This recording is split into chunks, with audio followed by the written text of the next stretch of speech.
Welcome to sunny South Florida, the football capital of the world this holiday season. Saturday, it was Dan Marino leading the Miami Dolphins past Joe Montana and the Chiefs here at Joe Robbie Stadium. Yesterday, Nebraska staked its claim to the national championship, beating the Hurricanes at the Orange Bowl. And later this month, the Super Bowl returns to Joe Robbie Stadium.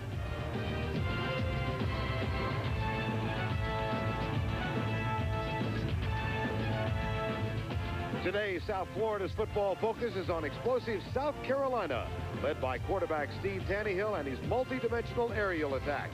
The Gamecocks take on quarterback Chad Johnston and the powerful West Virginia Mountaineers. It'll be a hard-hitting, knock-em-out affair. South Carolina and West Virginia coming up next on CBS.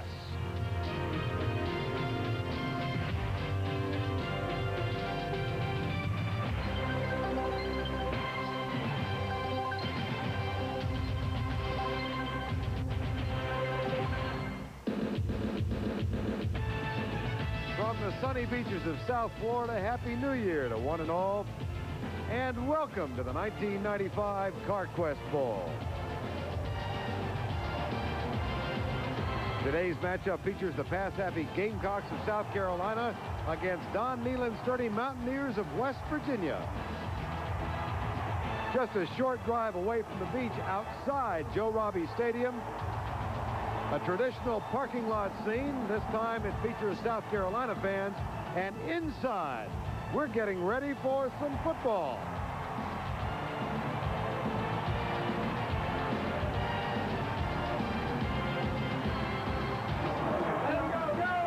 The Gamecocks of South Carolina come in with a 6-5 record.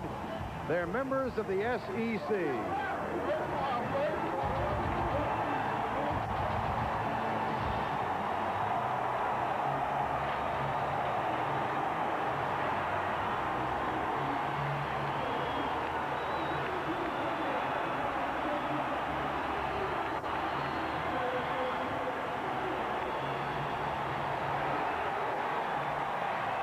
They had so important they landed twice.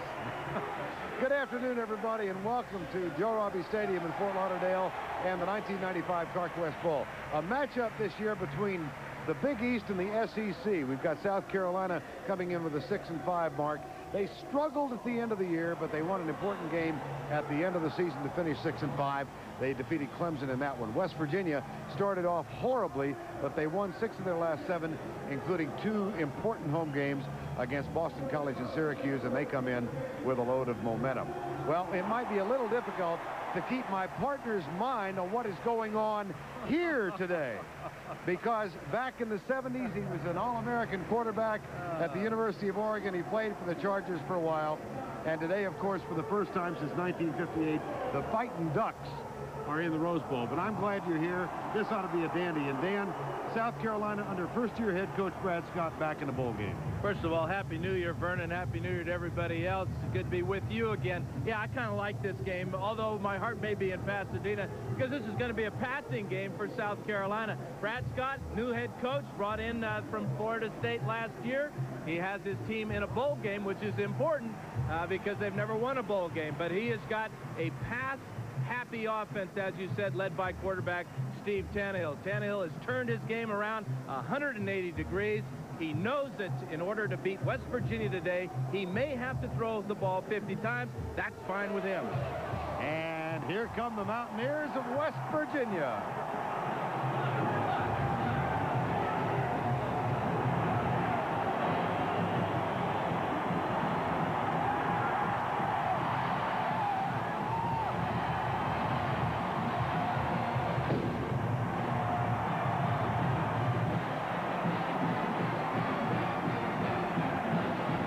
It was just a year ago that the Mountaineers of West Virginia went down to New Orleans with an 11-0 record.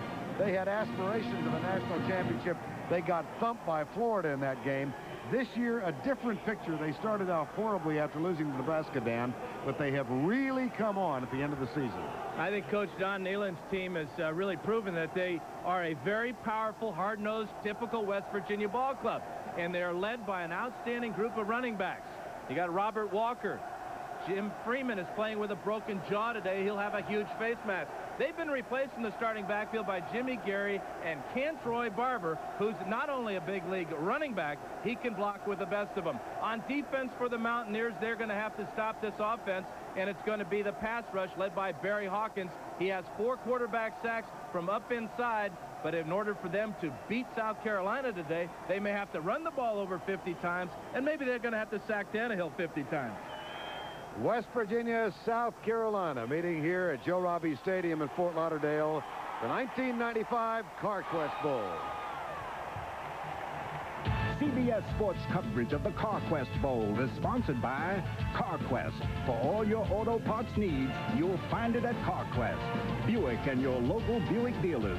Remember Buick, the new symbol for quality in America. And by Pizza Hut. You'll love the stuff we're made of. To win this ball game. We have had wins this year on the road where we get in at 2:30 in the morning. There's over 1,000 fans there at 2:30 in the morning. And if we win this ball game, in the first ever in 102 years, I think that it might not be safe to go out for about a week. Now, on the flip side of things, Scott is 10-0-1 in bowl games as an assistant with Florida State. And if you don't think he's superstitious, think again. He's got his team at the same hotel, using the same practice facilities, even eating the same food prepared by the same caterers as he used when he was with the Seminoles. So a lot, the streak, could be riding on the breakfast table. Vern? Okay, Michelle, South Carolina won the toss, elected to defer. West Virginia, thus, will receive to open the game. That's Rashawn Vanderpool, number 26. He and Mike Logan are deep for the Mountaineers. Reed Morton kicks it off for South Carolina. Very short kick, and it bounces out of bounds, so now the option resting with West Virginia. Well, they'll have their choice of taking the ball where it went out of bounds, which is about the 24-yard line. They can kick it over from 5 yards back. Looks like they're going to take it. Or they can take it 30 yards from where it went out. Illegal procedure. Kick out of bounds. Receiving team's ball on the 35-yard line. First down. They take option number 3, which is to take it 30 yards rather, from where it was kicked off. Referee is Robin Wood. You hear from him right quick. There's Don Nealon in his 15th year as the head coach. And the quarterback, Chad Johnston, sophomore majoring in pharmacy. First and 10. That's the tight end, Purnell, in motion. The handoff goes to Jimmy Gary, and he struggles for a yard. Fumble. Who got it? The Carolina kids indicate they think they have it. Now the officials confirm it.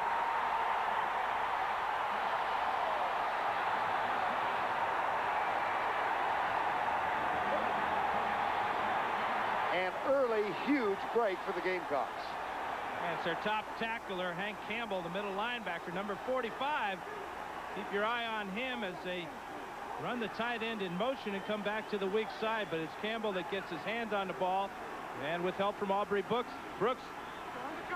knocked the ball loose, and it appears that Brooks is on top of it. Big turnover. Steve Tannehill in the cockpit. They will go from the shotgun. South Carolina, we use the term pass happy. You'll see how much. They will throw it all over the lot. First and 10 at the 35-yard line. Tannehill comes left, first down. Caught by Daryl Nicklow, number 11.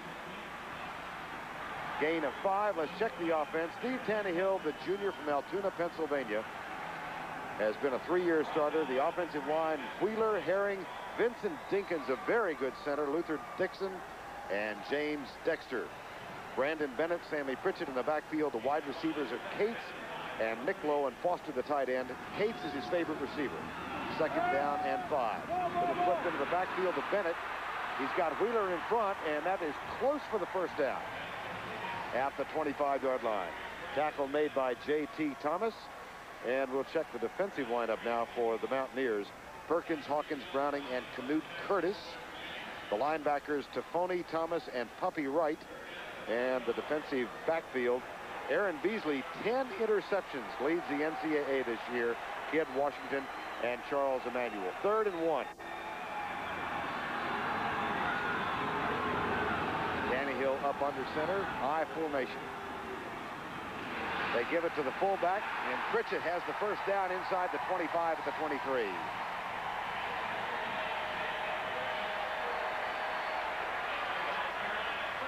Their short yardage specialist is Stanley Pritchett, and he bounces outside very nicely off the tackle there of Puppy Wright, and Van Washington has to come up to make the tackle, but Pritchett did a nice job of taking that short handoff and running it to the outside where there was no hole up inside. Mike Reddick has entered the lineup now, number 25. He goes out to the right side and catches the pass well behind the line of scrimmage. Works his way inside the 20 and is tackled near the 16-yard line. Stop made by Canute Curtis, number 42. Well, you know, Vern, when you're going through those lineups, you can't stumble when you're giving them to the folks, because this is a no-huddle offense, and they're trying to get their plays called and put a lot of pressure on the defense. Interesting that both teams feel that they can wear down their opponent by different means. Number one, that Carolina is going to try and go to the no-huddle. West Virginia is just going to be trying to be more physical. 2nd down and 4. Gain of 6 officially on the last play. Opening moments of the game, no score. Here's the reverse. This is Corey Bridges, number 4, and Bridges tackled at the 2. Well, Brad Scott, who worked under Bobby Bowden at Florida State for 11 years, said he had some gadget plays, and he tries a reverse early on. And any key to any gadget play, Vern, is always the block of the quarterback. Check out number 18, Steve Tannehill. Good exchange there in the backfield between Bennett and Bridges. There's the block almost on Canute Curtis. But good job of running by Bridges. Takes it down inside the 5. But they really have West Virginia back on their heels with this hurry-up, no-huddle offense. Great time to call the reverse. 1st and goal at the 2. No score in the game. Opening moments. Little play fake. Pass in the end zone. Caught. Touchdown. Boomer Foster, the tight end. Only the 2nd touchdown catch of the season for Foster.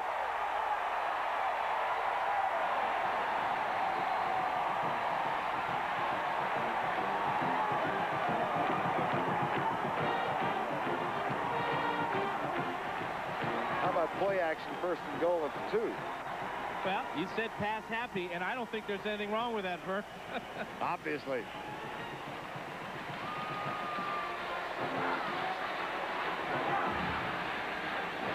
Reed Morton on to try the extra point.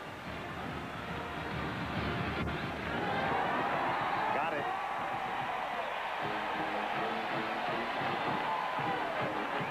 Tannehill was a perfect 4 for 4. This is the first play action pass, but they have the Mountaineers totally befuddled with their offense right now. A tight end in the back of the end zone couldn't be any more wide open than Boomer Foster. 6 plays, 35 yards, 7-0 South Carolina.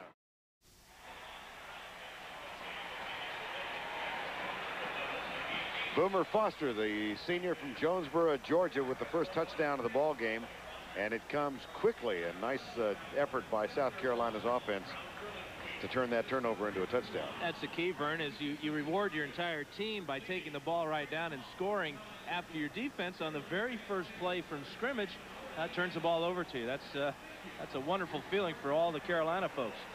Reed Morton will kick off again. And the West Virginia group wondering how that all happened. It happened quickly. Jimmy Gary's fumble on the opening offensive play of the game. Here's Rashawn Vanderpool. He is joined by Mike Logan deep, and they wait for the Morton kick at the 5-yard line. They've moved up a little bit now. This one he line drives, and Vanderpool takes it at the 3. Has a little bit of room on the near side, and it's a fine return out to the 31-yard line, maybe the 30 where they'll mark it.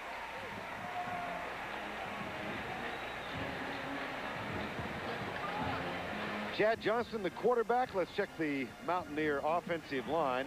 Tom Robsock, probably the best of the bunch. Chris Click, an interesting story at right tackle that will develop. He's the most colorful one of the bunch. In many ways.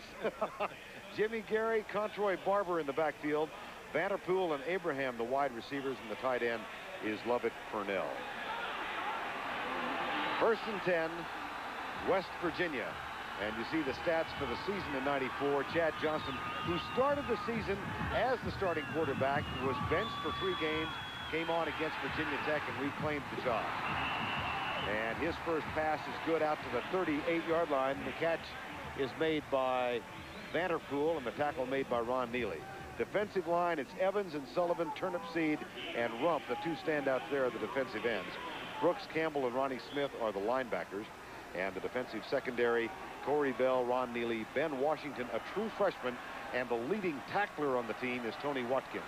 2nd and 2. Burnell gives it off to Gary, and Gary spins for the first down, and a flag comes down with him at the 41.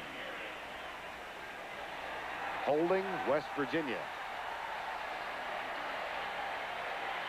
The 2 critical mistakes early in the game for the West Virginia offense. Of course, the fumble on the first possession, and now on 2nd and short, a holding call that will push the Mountaineers back. Referee again is Robin Wood. Holding on the offense. 10 yards. Repeat, 2nd down.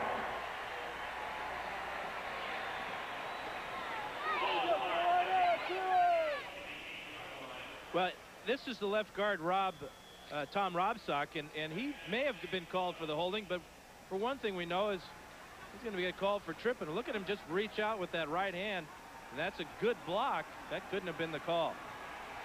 2nd down and 12. Burnell again heads in motion to the left side. Play action. Johnston fires right side. That's a good pass. Catch made by Rashawn Vanderpool, number 26.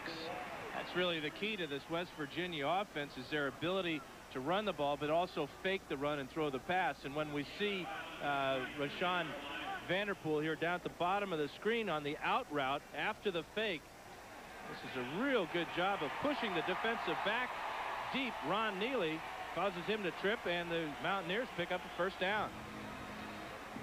Sophomore Rashawn Vanderpool, they do get the 1st down, his 2nd catch of the game, and he'll get a rest now. Tony Minifield and Gerald Logan come in at wide receiver, and they both go wide to the left side.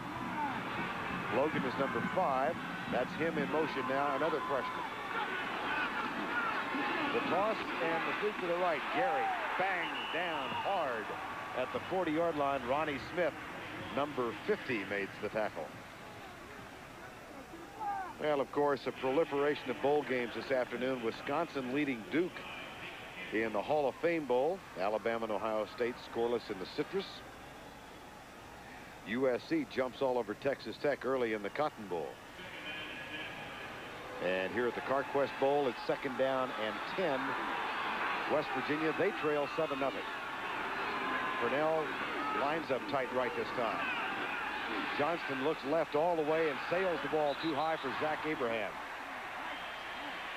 It'll be 3rd down.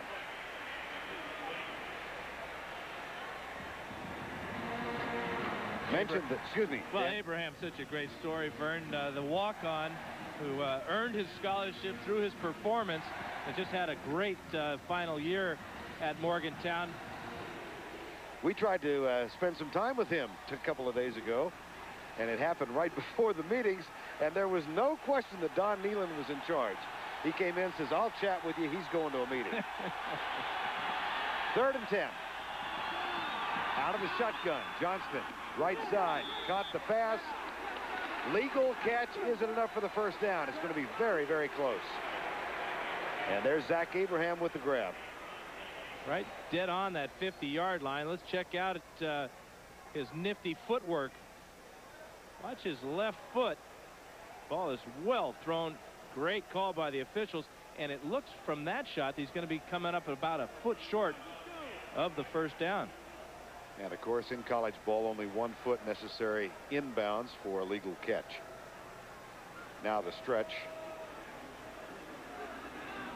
And the question, of course, will you go for it on 4th down? Of course you do. It's a bowl game. Absolutely.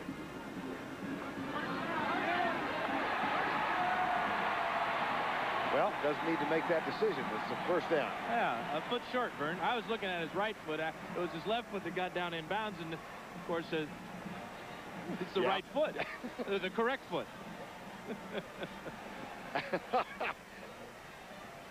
Don Nealon. All right, now see, if it had been the right foot, he would have been a foot short. You got this, Vern? You got to pay attention. I'm now. listening. Okay. But see, it's that left foot. But you know, this marker here is a good foot behind that other one. Jimmy Gary. Oh, fumble, out of bounds, loose ball. Who got it?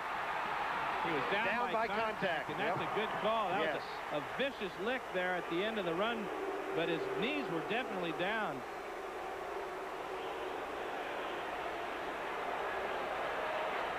This is a West Virginia team that lost only 10 fumbles in the regular season. Less than 1 per game. This is another good call by the officials. Watch his knees go down. And then from the right side of the screen, there he's down, lunging forward, and there's a big hit right on the ball. That appears to be Tony Watkins, and that's what he does best on the whole team, is hit people. Second down and 6. Gary comes in motion wide right. Johnston sacked at the 45. Chris Rump, number 58. That's his 7th sack of the season.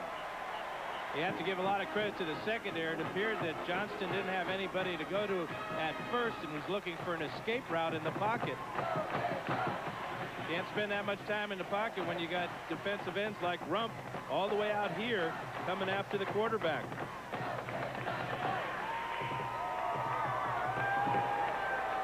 Just a real good speed rush as he gets by Chris Click with a good spin to the inside for the sack. Third down and 13, West Virginia. They trail 7-0 out of the shotgun again. And Johnston, not much help downfield, and he's going to have to scramble. Now, he's got some room. And Chad Johnston has the first down plus.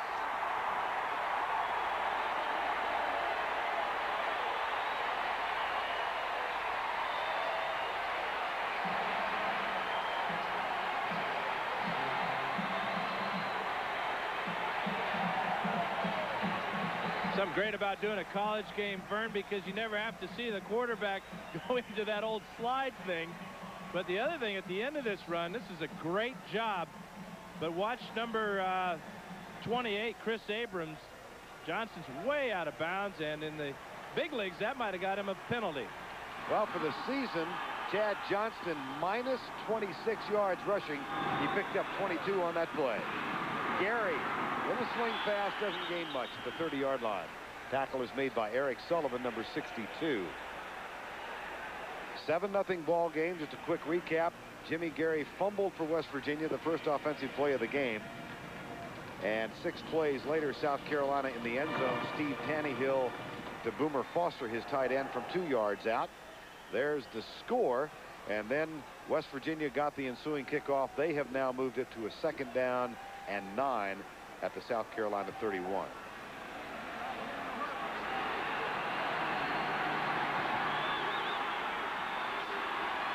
Gerald Logan, number 5, is the motion man. He comes back to the right.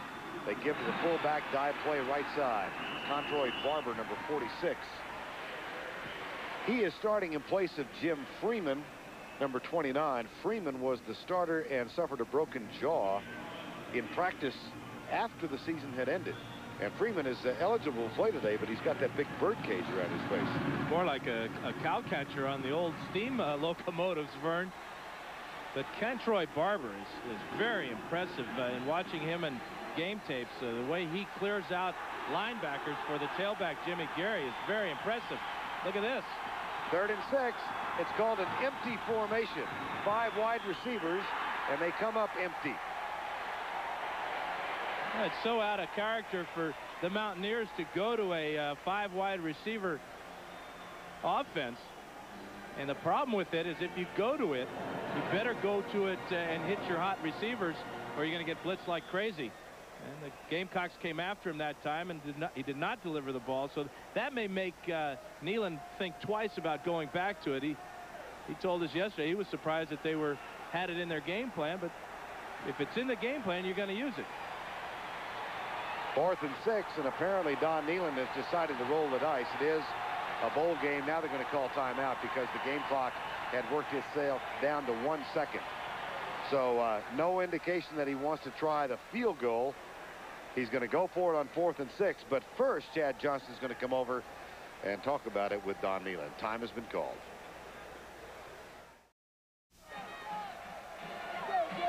.7:24 remaining opening quarter. This will be the 12th play of the current drive for West Virginia. They are looking at a 4th down and 6. They've covered 43 yards in this current drive. The big play, of course, almost half of that total.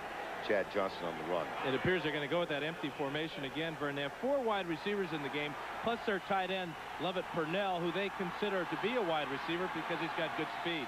He lines up almost in a slot to the left. He's on the line of scrimmage, but he is the 3rd receiver from the end. There's a flag down, and there's Purnell, the intended receiver. The pass incomplete. Check the infraction, and it was thrown on the near side at the line of scrimmage. Gamecocks were coming on the blitz that time. And they came a little bit too early. This will not give West Virginia a 1st down, though. It'll make it 4th and 1, and I'm sure change the offensive deployment to Don Nehlen.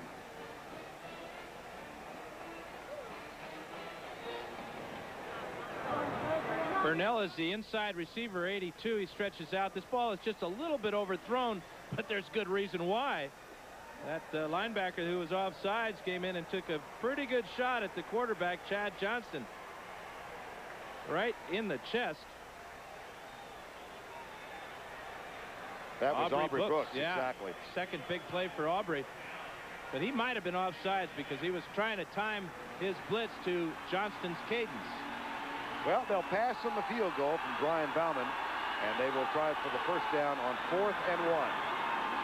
Barber hit, dropped immediately. Aubrey Brooks was one of them, and David Turnipseed the other. Really don't understand the call at all. 4th down and just a yard to go. They decide to go with just one back in the backfield, no lead blocker, and just a big play by Carolina as they just out quick. Watch the linebackers come in here and make the play on Barber. He really has no chance here. They're just outnumbered.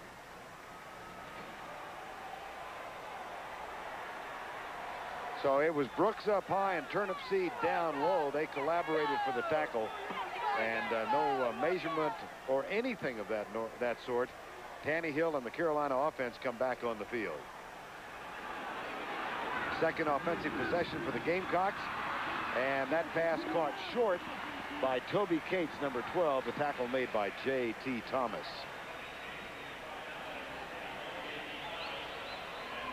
You know, not only did they have a different type of offense in there where you would expect them to come in with 2 tight ends, maybe 3 tight ends, a fullback and a tailback, and run the short yardage blast or something, but they had a chance to kick a field goal from there as well. Brian Bauman 1 of 2 from 40 to 49 yards this year, so that was well within his range. Here's the flip into the right flat. And Mike Reddick makes the catch, number 25. That moves the ball out near the 30-yard line. Reddick really a pass-catching specialist out of the backfield, though he's been limited to 14 for the year. Very much a primary target when he is in the lineup. And he stays in there now. Steve Tannehill will go from the shotgun on 3rd and 4. South Carolina leads West Virginia 7-0 in the 1st quarter of play. Across the middle, Darryl Nicklow, number 11. 1st down, Gamecocks.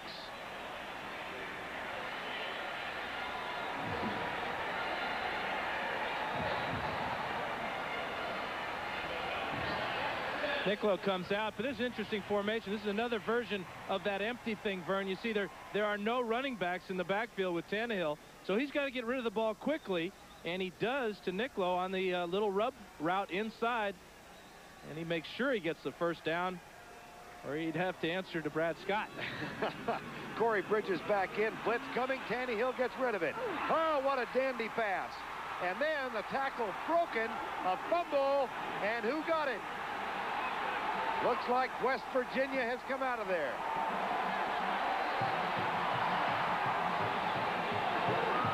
Van Washington, and the man with the ball is James Puppy Rice.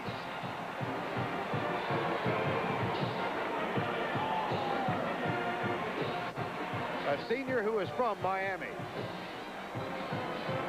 There's a hit by Harold Kidd. He gets away, but it's J.T. Thomas from the backside that knocks the ball loose. So both teams now have a turnover. And this was a big play by Tannehill. A great job of fighting for extra yards by Means, but again, a big hit by J.T. Thomas, and Puppy Wright comes away with the ball. Monty Means with a catch, goes for naught. Brad Scott looks on. First down, and Robert Walker's in the backfield now. One-time starter, they fake to him and fire it to Vanderpool. And Rashawn Vanderpool fumbles it right back. South Carolina has the ball.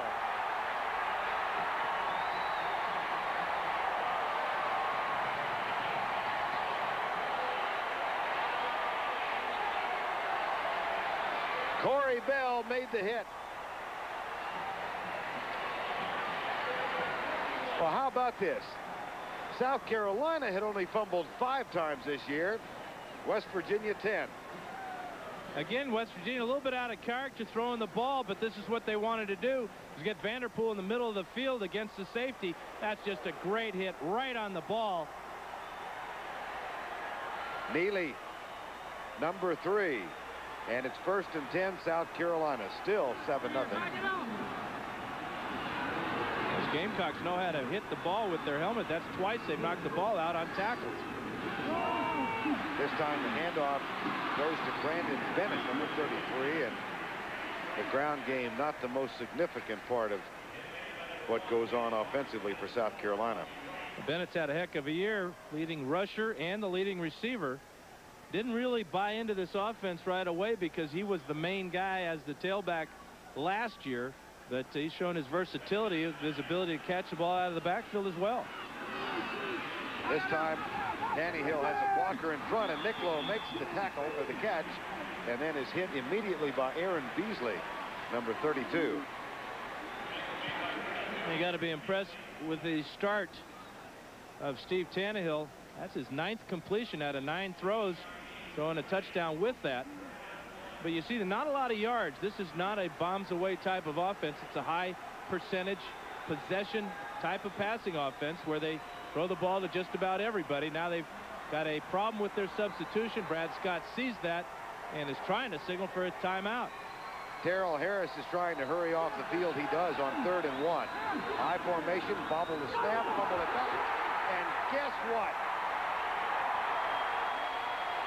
J.T. Thomas, number 41. He's a local lad, played here in Fort Lauderdale. This is extraordinary. Carolina with 5 fumbles lost this year. Now, there's a flag down on the far side, and it appears to be against West Virginia. They were offsides. But even before that, Tannehill ignored the signal to call timeout. Then West Virginia tried to call timeout. The officials ignored them. The play was snapped, the fumble. It's all coming back. First down for Carolina. First down.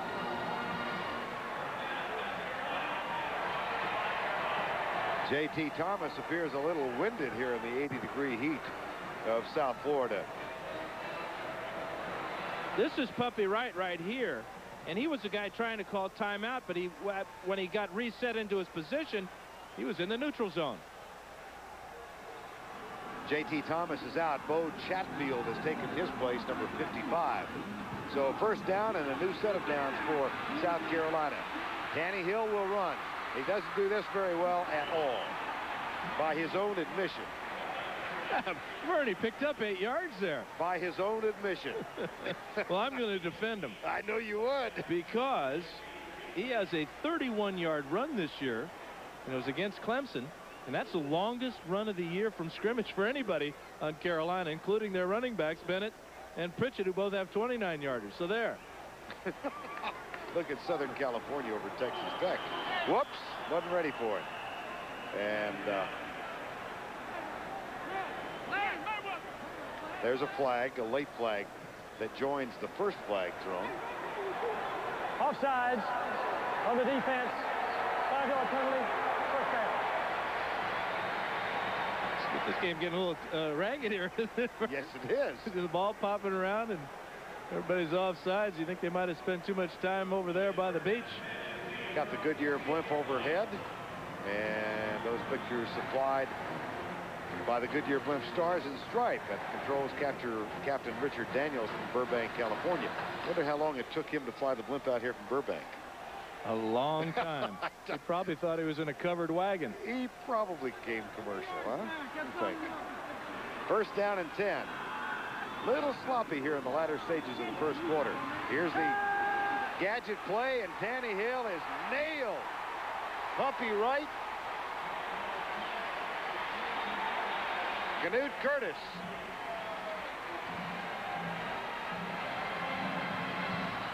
That sound you hear is an offense backfiring. I'm not sure you want to go with a gadget play in that situation there. I mean, they had things going for them pretty well, but this play, watch the pass rush, first of all, by West Virginia. They're into the backfield. Wright was on a blitz. There's Canute Curtis, and Wright finishes off the quarterback for a huge loss. Second down and 25. 7-0 the score. 2.5 to go first quarter. Here's Tannehill in trouble. Heaves it. Oh, bobbles it. And then gets out to the 40-yard line. This looks like bumper pool. Yeah, that was the old fake heave. I think the ball got knocked out of his hand as he was trying to heave it down the field, Bert. Huh. It might have been his own man up front working hard for him. Watch Luther Dixon there, number 54, comes over, and he might have just whiffed on that one, but heads up to go after it and pick up a couple of yards. 3rd and 18. 7-0 South Carolina. There's his first incomplete pass, intended for Mike Reddick, number 25, out of the backfield. And it'll be 4th down, and we'll have our first punt of the ball game.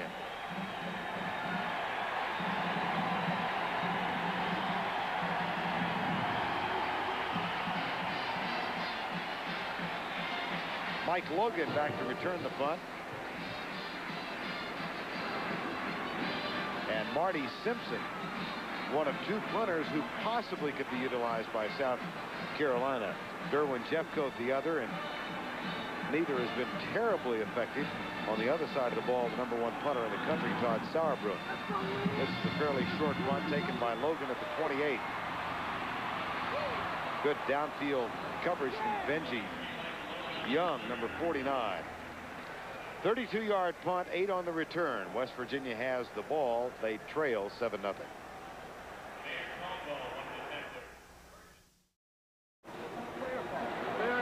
Seconds remaining opening quarter. 7-0 South Carolina. West Virginia got inside the 30, but they failed on a 4th and 1 their last possession. Now here is Chad Johnston with his backs in the eye. Play action, and Johnston comes to the right side. Good pass, and that's caught for a first down at the South Carolina 45-yard line. Zach Abraham. Good job of West Virginia recognizing the type of defense that Carolina plays. They like to play 4 straight across the board, so the weakness on that defense is this out pattern. This is a couple of times today now that Johnston's had success going to Abraham right out there. Quick back at the line of scrimmage. First down. Clock at 1:25 left. Oh, boy. Controy Barber. And Turnipseed messed that one up, number 91. Right now, you have 2 different types of teams, Vern. You have one that's very quick and very fast with great team speed, and that being Carolina. And then you have the big, powerful men in blue here, the Mountaineers, and right now the speed and quickness is winning out. It'll be second down from the 49-yard line. 4 wide receivers in. Second down and 13 officially. Actually, this is that empty formation with 5 men split out. And the pass in and out of the hands of Gerald Long, rather, number 5. And that brings up a 3rd down. Defensive changes for South Carolina. They'll bring in a 5th or 6th defensive back. They're trying to run some fresh bodies out there. It is kind of hot and humid here in the middle of the day in South Florida. And you look at the sidelines of West Virginia, they've got those fans blowing cool mist on them, but I don't see any fans over there on the South Carolina side. No. How did that happen? Probably that word, discipline, toughness. You got to be tough in 80-degree heat. 3rd and 13. Johnston caught. First down at the 30. Vanderpool. Rashawn Vanderpool, a 19-yard gain, first down, Mountaineers. And doesn't he have wonderful hands as a quarterback, or an ex-quarterback, I should say. This is what I love to see in a receiver, is the ability to catch the ball in his hands. What it does for a quarterback, it gives a quarterback more margin for error on the throw. This is a heck of a throw by Johnston. Again, he takes a shot right under the chin that shows his strength of arm and character. They'll test the middle this time on first down and 10, and they'll get only a couple in between the 28 and 29. That's Robert Walker again. And West Virginia on the march now, trying to get the tying touchdown.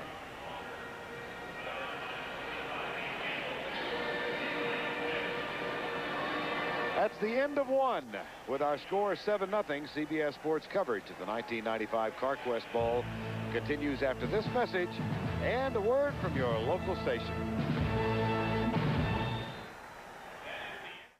You're watching News Channel 13, the Associated Press station of the year.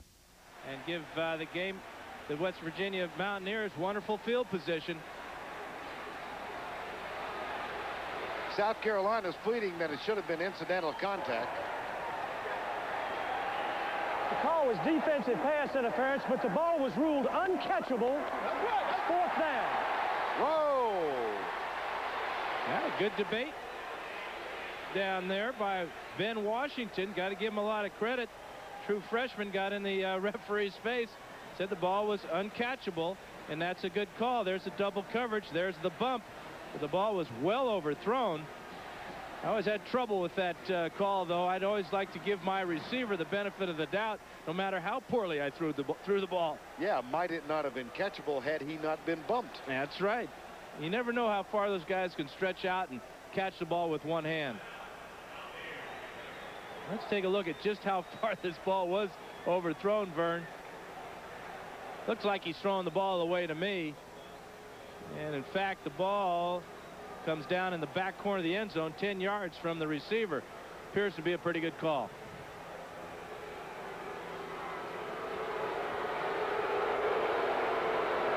West Virginia has called a timeout now to discuss its options. They're looking at a 4th down and 9. 7-0 our score. South Carolina leading West Virginia. Well, coming up next weekend, Dan, you want to read this promo? You bet, Vern. CBS Ion Sports sparkles with the style and grace of American Skating Invitational. Superstar competitions headlined by Olympic gold medalist Oksana Bayul. See, I've been watching you, Vern. Yeah, that's pretty good. The action starts Saturday and Sunday at 4 p.m. all next weekend on CBS Sports. That Vern Lundquist had to be a professional announcer tape I got for Christmas working out pretty good for me. I want you to worry about Mishku Chunok and Dimitri next. Not unless they win the gold medal. Head-to-head, this is the 12th meeting. Only one bowl meeting. That was in 1969 in a rainstorm in Atlanta in the Peach Bowl. They will not try the field goal. And now Carolina calls timeout, recognizing that the wrong defense on the field. Kind of ragged. South Carolina calls time. 14:47 to go, first half.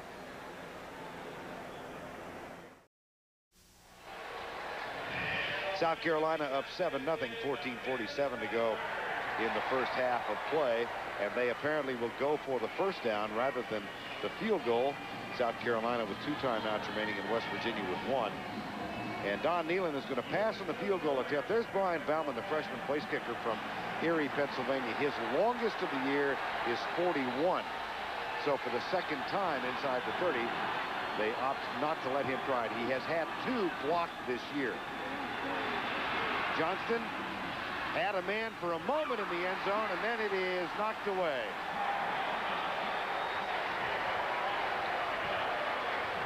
Intended for Robert Walker.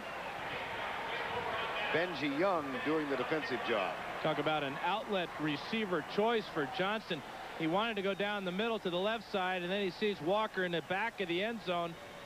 And good defensive play there, but that ball should have been caught. Went all the way through to the 4 and the 3, and there's the obvious reaction by Walker. He has the linebacker beat there. Benji Young, number 49. Good throw by Johnston, but just a long incompletion. Robert Walker misfired. And it's first down and 10. Tannehill will hand it off right side. And here's Brandon Bennett, number 33, out to the 32-yard line. South Carolina leads at 7-0 on a touchdown pass of 2 yards. Tannehill to his tight end, Boomer Foster. That followed a 36-yard drive after a fumble on the first play of the game by West Virginia's Jimmy Gary. 2nd and 6. It's a very small crowd here, but a very vocal crowd. South Carolina and West Virginia partisans having made the trek to South Florida. Here's Bennett again. Works his way over right guard out near the 36. Puppy Wright makes the tackle. Talked about the career of Brandon Bennett. He's in pretty good company here. George Rogers, of course, the Heisman Trophy winner, and Harold Green, the Cincinnati Bengal. But Bennett taking advantage of this new offense where he's a featured back, showing his versatility, leading the team in rushing and receiving this year. 3rd and 2, South Carolina now. 13:30 to go in the first quarter. The ball on the 37-yard line. Shotgun formation. Blitz coming by West Virginia. And they'll go deep for Tony Minifield. And Harold Kidd slipped. And Minifield makes the catch. Harold Kidd, number 22, couldn't get traction. Well, you know, Vern, there are slips and then there are assisted slips. I think if we look at the end of this, we're going to see Mr. Robinson with an assist here at the end of the play. He kind of just pushes Kidd on by, not a big push. And a quick pass into the end zone. They went very quickly on that one for Toby Cates. 44-yard gain. Look at it again. Watch his left hand. He just gives him a little shot in the back there. Good job of finding out where the ball is and going up and high and catching it. 2nd down and 10 at the 20. South Carolina already leading 7-0. Tannehill now 10 of 12 for 99 yards. Almost double the outfit on that last pass. 4-man rush. They stunt. Pass goes left, incomplete. In front of Brandon Bennett, number 33. Here are the stats on Tannehill. Of course, he made such a splash as a freshman quarterback out of Altoona, kind of a free spirit. I'm being kind in saying that. He's more than just a little bit of a free spirit. But when Brad Scott came in this year, he said, look, we've got rules. We had him at Florida State.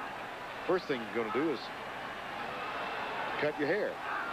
And that was a big thing because that was a lot of hair to cut. Tannehill back to Minifield. Lateral. Nope, incomplete pass. The official said no, it was backward. It was a lateral. So that'll bring up 4th down and long. Tannehill, he said really he turned it around. Well, the rule is it has to be shoulder length. This is down to the top of the numbers, so it had to go. But Tannehill realized that, hey, this is a great offense to play in. Charlie Ward won the Heisman Trophy running this offense. I want to be a pro quarterback someday. This is going to teach me how to read defenses. We're going to throw the ball every down. Coach, I'll do whatever you tell me. Just let me have the ball in the backfield. Let me throw it down the field. And you got to give him a lot of credit for turning his lifestyle around and buying into Brad Scott's program. It's paid off for both he and Scott. I think we got a change of the call here. One official said it was an incomplete pass. Now they're moving the ball back to where it was recovered. So it apparently was changed to be ruled a lateral, recovered by Carolina. The back judge overruled the side judge and said lateral. Reed Morton from 47 yards away. The sophomore from Irmo, South Carolina. Could be. Got it. with plenty to spare. He is an interesting young man. When he was 16 years old, the year before his senior year in high school, he was almost electrocuted in a boating accident. He was helping with a boat dock, and his resuscitation became the topic of a 911 segment. You don't think pressure's ever going to phase Reed Morton? 9 in a row now. And 12 out of 14 on the year. There's Reed Morton, his 47-yard field goal, a Carquest Bowl record. Just to reiterate the story, the summer before his senior year in high school, he was helping his father and grandfather install a boat dock. And there was a loose cable, electrical wire. It was grounded. He almost died. It was, a matter of fact, had no heartbeat for, what, a matter of 5 or 6 minutes. And he was, they had to charge him 3 times on the dock when they got him onto the dock. And then in the ambulance ride to the hospital, twice more. So this young man has overcome a great deal and is having a great year. Indeed he is. Has yet to miss an extra point, and that was a 47-yarder, which, you know, hold the presses as a Carquest Bowl record. He might tell that to his grandkids. Mike Logan with the return. Got some room. Reed Morton made the tackle. 5'7", 170 pounds.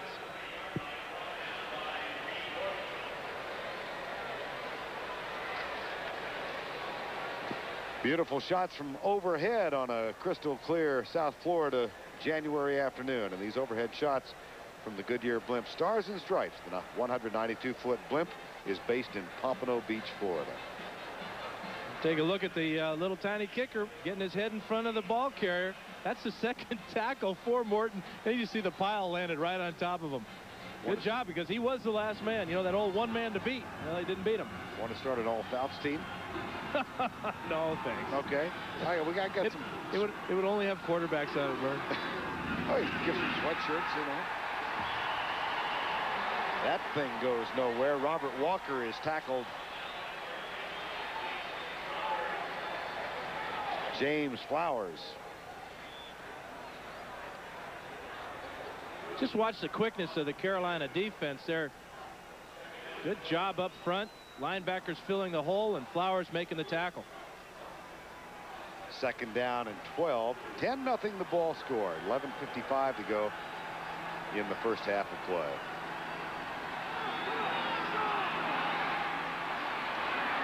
Big run, Robert Walker. Flag down. Tackle made by Tony Watkins. See what the infraction is. 38-yard gain on the run from scrimmage. 5 yards, face mask on the defense. 5 yards and a first down. This is Walker's longest run of the year, and he's going to get an extra 5 for the inadvertent face mask call, but he does a nice job of cutting inside Ron Neely there and then getting down the field. Biggest play of the day for the Mountaineers, and that's a questionable call on Tony Watkins. He barely even brushed the face mask of Walker. First down and 10 following the 38-yard run. Vanderpool in motion. They give it to the fullback, and Cantroy Barber surges down inside the 25 to the 23-yard line. Ron Neely and Ben Washington make the tackle. And that's more like we talked about top of the broadcast, is that we have these 4 very tough physical runners, and Johnston comes out and throws the ball 13 times. Now they're getting back to Mountaineer football, keeping it on the ground. 2nd down and 6. 11:06 to go in the half. Come to the weak side. Here's Walker again to the 20-yard line, about a yard short of the first down, and it's Ron Neely with a tackle, number 3.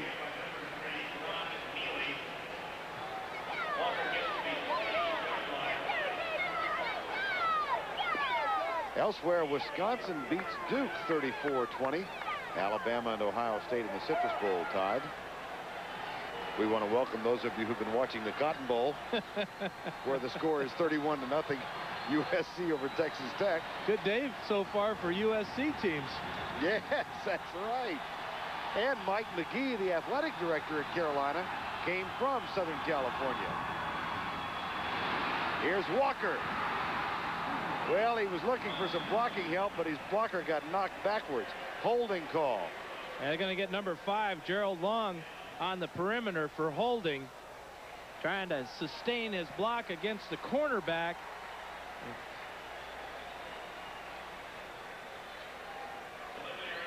The Mountaineers really rely on their wide receivers to block for their running backs. And in Long's defense, it took a long time for the play to develop, but they're going to get him anyway. Holding on the offense. 10-yard penalty from the spot of the foul, and repeat third down.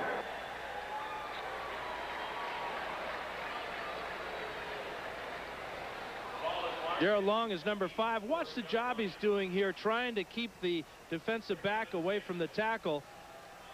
And again, a questionable call. They're really calling him tight here. Yes. I mean, it didn't look like he, if he was holding, he didn't do a very good job of it. And as a result of that, it's going to be a 3rd down and 6. 4th penalty on West Virginia. 10-0 is the score. South Carolina leads. 3rd time now that West Virginia's been inside the 30. And a big hole. This will be Walker for a touchdown.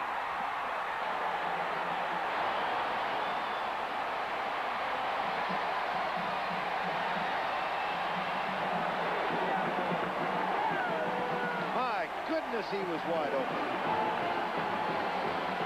Very simple explanation for it, Vern. The Gamecocks were coming on an all-out blitz. They even brought the safety, rather the cornerback, Terry Cousin, from the left side of the screen. Here he comes. And once Walker gets through this first line, ain't nobody home. Lee Wiggins, the safety, stepped up inside, and Walker high steps on in. The extra point from Bauman is good. And the Mountaineers get on the board. 9 minutes and 50 seconds remaining in the first half of play. Many times the team will get beat by the forward pass on the blitz. This is just a simple running play with the lead block by Barber. Good cut back by Walker. And this is his very first rushing touchdown of the year.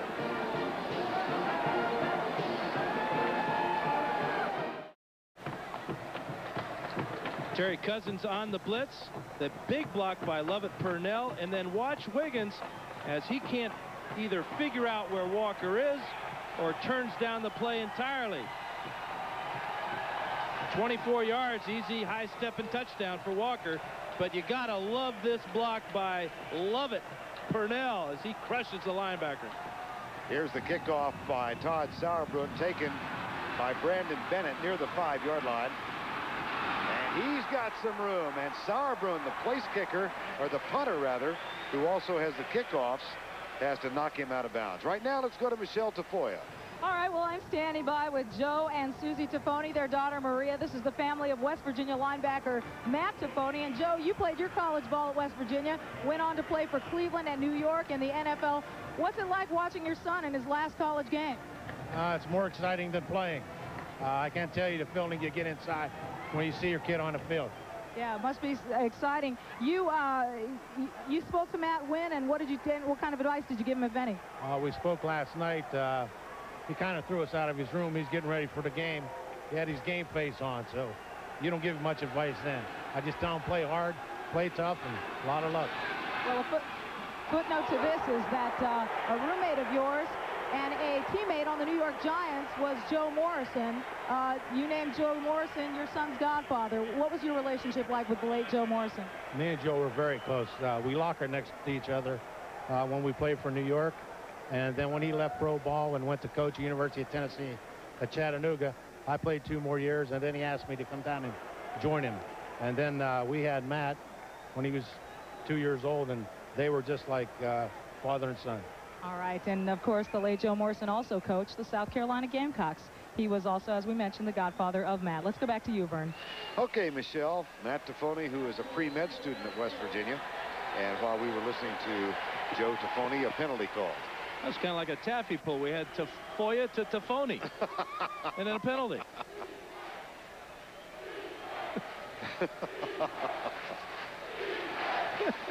Miss Tafoya is demanding equal time. I had to change my name to Tafauci. Nothing works with mine. Tafern. First down after the penalty. 1st and 15. 9:05. Danny Hill. Little Utah pass. Little shovel pass works. Stanley Pritchett. And out in Alameda, Lee Groscup just smiled. Lee Groscup was a quarterback at Utah and a friend of all of ours who popularized that more years than he wants to remember back in the late 50s. It must be great to have a play like that everybody will always say whenever they run it, and all you professional announcers do is that's the Lee Groscup play. Well, we've all worked with Lee, that's why. And he tells us let's do that. That play goes nowhere. Brandon Bennett to the 33. And it was Matt Tafoni who came up with the outside containment, forced Bennett up inside where his friends were waiting for him. Matt Tafoni said that while he had the relationship with Joe Morrison when he was coach at South Carolina, he certainly thought that's where he would go to school until Joe's untimely death. South Carolina had talked about having him come as a strong safety. There's the pass over the middle, caught by Nicklow, and he's out with a first down to the 48-yard line. 7:51 remaining in the first half of play. The tackle made by Aaron Beasley. And the missed tackle by Van Washington, who had Nicklow in man-to-man coverage and just flat whiffed on the tackle. And that would have stopped him short of the first down. But Van came in with his Darth Vader shade and missed the tackle. 1st and 10 at the 48-yard line. 7:41 to go. 10-7 ball game. South Carolina looking for its first bowl victory ever. That tackle made by Barry Hawkins, who's the leader of the defensive line for West Virginia.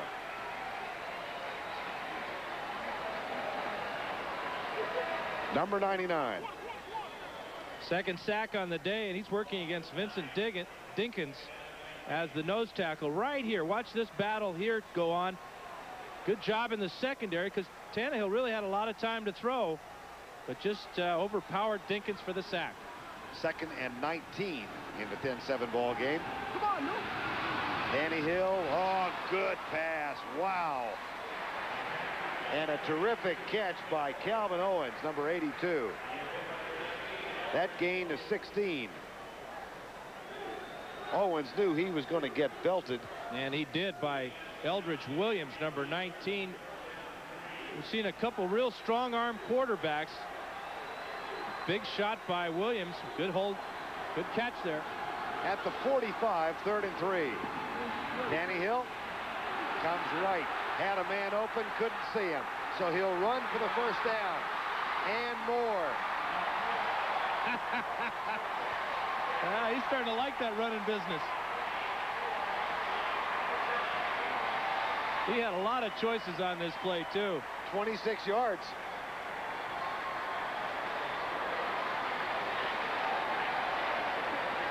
Once he broke the pocket, he could have thrown the ball to a number of guys, but he saw that the field just open up in front of him. And he says, I'm going to be the leading passer today and perhaps the leading rusher.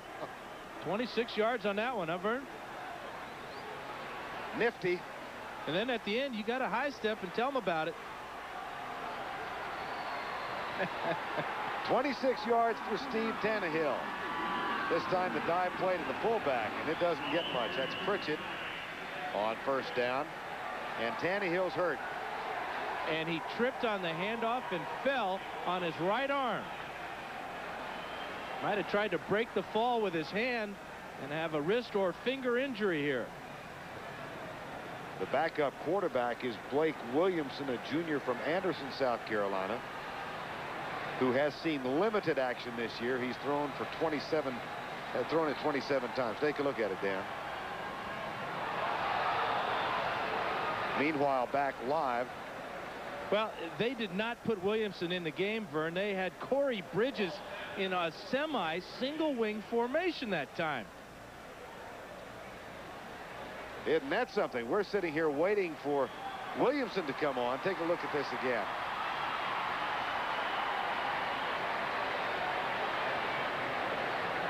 He gets up off the ground and he's in real pain. Did not appear to be a serious injury. He's back in the game now in shotgun formation. On 3rd down and 12. Goes left. You know what? I think he was faking the injury. I think you're absolutely right. The play they ran the next time, if we can take a look at that formation and explain to you what they were trying to do, they had Bridges as a quarterback in the game, and this was a fake injury. Here is Bridges, number 4, right there. Here's another guy. I can't even tell who that is, but there's no quarterback on the field right now. Take the snap from center, and they get nothing out of it, but if that's something that Brad Scott brought from Florida State and Bobby Bowden, maybe he wants to send it back. I really do think Tannehill was faking the injury to set up the Bridges play. If so, no Oscar there. Back in Miami, where South Carolina has a 3-point lead over West Virginia. And hello, everyone. I'm Andrea Joyce. Coming up at halftime of the Carquest Bowl, we'll update you on the latest sports news, including all the bowl action. And we have a special treat. Now, we know you've been training mentally and physically to take aim at the CBS Sports Ultimate College Football Quiz. And here's a warm-up question, not for credit, though. What legend of the grand old game was immortalized as the galloping ghost? Was it Red Grange, Paul Hornung, John David Crow, or Jim Thorpe? If you answered Red Grange, you are ready to tackle the rest of the test. It's all coming up at halftime. Now back upstairs to Vern and Dan. All right, Andrea. Doak Walker wants equal time. And it's 4th down and 7. Tannehill in the shotgun. 4.5 remaining before halftime. 10-7 to score. And why aren't they going for a field goal here? Let's have a rule about no field goals except 47 yards. Well, that's why, I guess. 1st and 10. Terrell Harris, number 9, made the catch. And he got blasted, too. Great pass protection. Brad Scott's offensive line kept Tannehill without any pressure there. Only a 3-man rush. This is excellent pass protection. You look over the entire field. There's the big hit there by Charles Emmanuel. And Harris holds on. That's his first catch of the year. There's a shovel pass again. And at 1st and goal, it'll be 2nd down and goal from the 9. Stanley Pritchett with the catch. Well, Tannehill has now thrown it 18 times, 15 of 18. Pretty decent afternoon. 16 of 19 now. 141 yards and a touchdown, and the irony there is that the touchdown was 2 yards long. 2nd and goal. 3:33 to go, first half of play. But we have to dock him, though, for faking the injury, though. That was terrible. Boy.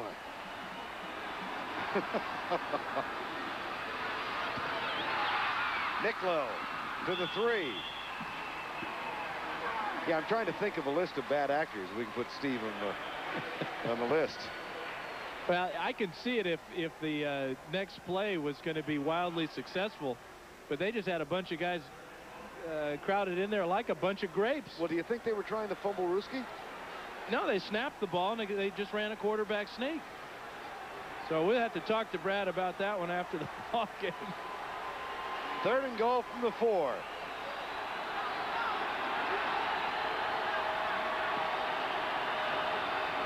Here comes the blitz. Tannehill. He'll run. Touchdown! Oh, watch him celebrate now.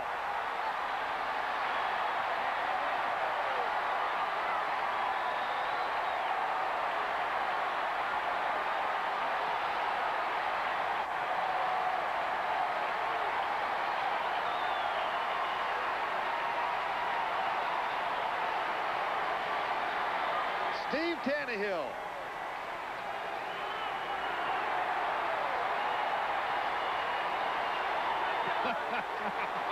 If you look closely enough, you almost see his hair grow back. Great effort. The extra point from Morton. 2:36 to go. The kick is up and good.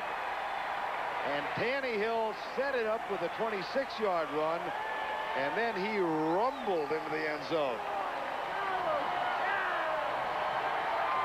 Looks a little like Jim Everett, doesn't it? You know, it's unfortunate that some of his yardage rushing is attributed to him getting sacked, because when he has run the ball down the field, he's done quite well. Only had 17 yards officially rushing, but this was just a heck of an all-out effort. Again, Vern, it's great to see these guys going all out as quarterbacks and not going for the slide. He can smell that pay dirt, reaches out and gets in easily. He was in a little bit of a hurry to get the helmet off.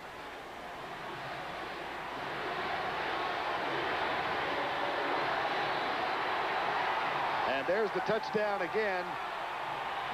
You really got to feel for him, because he really has done a great job of becoming an all-around quarterback. But you talked about him being a free spirit, Vern. Well, this is the time to be the free spirit. After you make a great play, go ahead, enjoy yourself. Steve Tannehill. It's a little bit like Archie Manning going for that one. Old number 18, huh? When he played college ball at Mississippi. Yes, indeed. Steve Tannehill, 4-yard run, 66-yard play, and he also had that 26-yarder to help set up the touchdown. He's done it with his arm and his legs. Marty Simpson will kick off now for South Carolina, wearing number 19.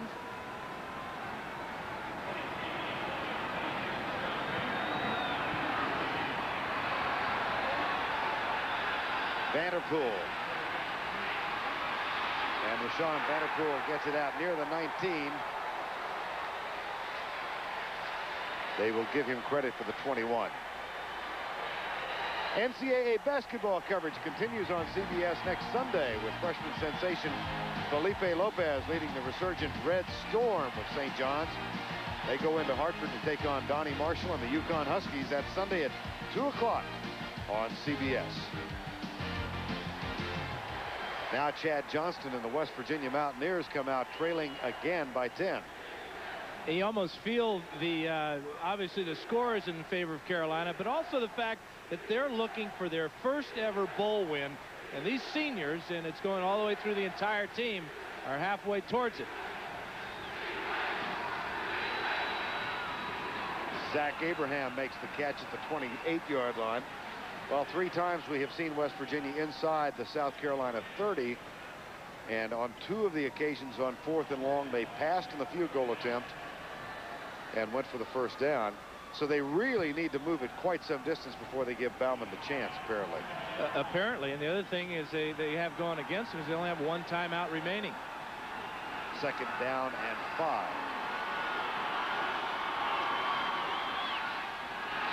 Johnston in trouble, dropped at the 20. Stacey Evans, number 93, and Eric Sullivan, 62.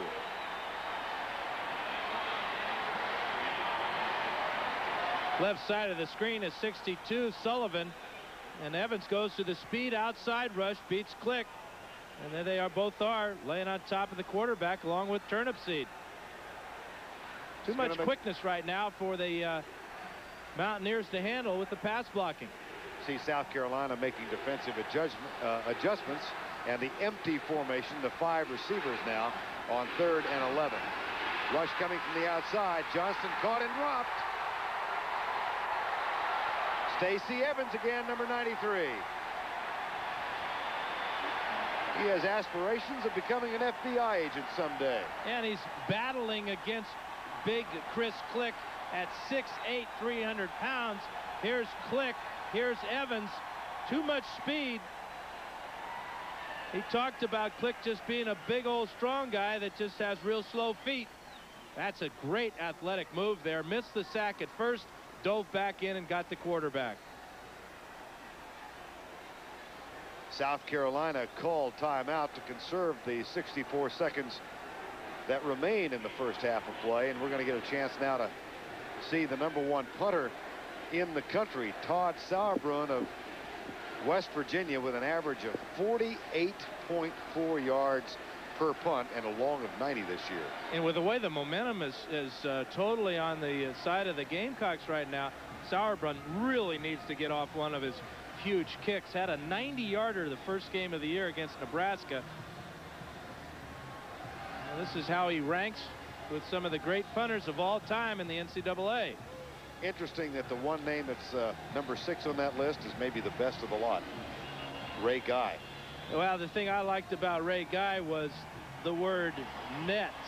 His net average was what made him, in my mind, the greatest punter, right up there with Yale Larry. Here's Sauerbrunn, recruited as a place kicker, came into the lineup the last game of his freshman year and punted 3 times for a 47-yard average, and the rest, as they say, is in the books. This is a good one, taken by Toby Cates, #12 for South Carolina, and he's bumped down. A flag is thrown at the 38-yard line. Sauerbrunn, who has become a friend of Sean Landetta, that's a 48-yarder and a return of 3. Matter of fact, he said Landetta was going to be here today. At least he left a ticket for him. That may be like Glanville leaving a ticket for Elvis. Well, his 48-yarder's right on his average, and with the penalty, this will push Carolina back even further. But with the strength in Sauerbrunn's leg, you would think that at some point Nealon would let him try a long field goal. Since he was recruited as a field During goal the run kicker. back, a clip on the receiving team, 15 yards from the end of the run, and it'll be first down. Penalty apparently called on #7, DeAndre James, at the end of the run. That's DeAndre James hitting Sauerbrunn, and Sauerbrunn showing some pretty good strength there. He's kind of a fire plug at 6 foot 200 pounds. After the penalty, South Carolina first down, 51 seconds to go in the half. Run it up the middle. Canute Curtis with the tackle. Mike Reddick with the carry. We'll see now if they're going to be content to just let time expire and take this 10-point lead into the dressing room at halftime. I think that'd be a good idea. They have no timeouts, no way to stop the clock, and they're certainly taking their time. South Carolina scored on their first drive. They recovered a West Virginia fumble on the opening offensive play of the game. Oh, brother, near fumble. Stanley Pritchett bobbled the handoff. Then they got the touchdown sandwiched around a Reed Morton field goal from Tannehill. And as a result, Brad Scott and the South Carolina Gamecocks lead West Virginia 17-7. That's the end of the first half with the score 17-7. Andrea Joyce along with halftime after this message and a word from your local station. CBS Sports coverage of the Carquest Bowl is sponsored by Buick and your local Buick dealers. The new Gillette Sensor XL with microfins that set up your beard for the world's best shave. And by Bud Light. If you want great taste that won't fill you up and never let you down, make it a Bud Light. To halftime of the Carquest Bowl. And now, live from Miami, here's Andrea Joyce. And welcome back, where the score after 30 minutes of football is South Carolina 17, West Virginia 7, and the Carquest Bowl crowd being entertained live right now by the University of West Virginia Marching Band.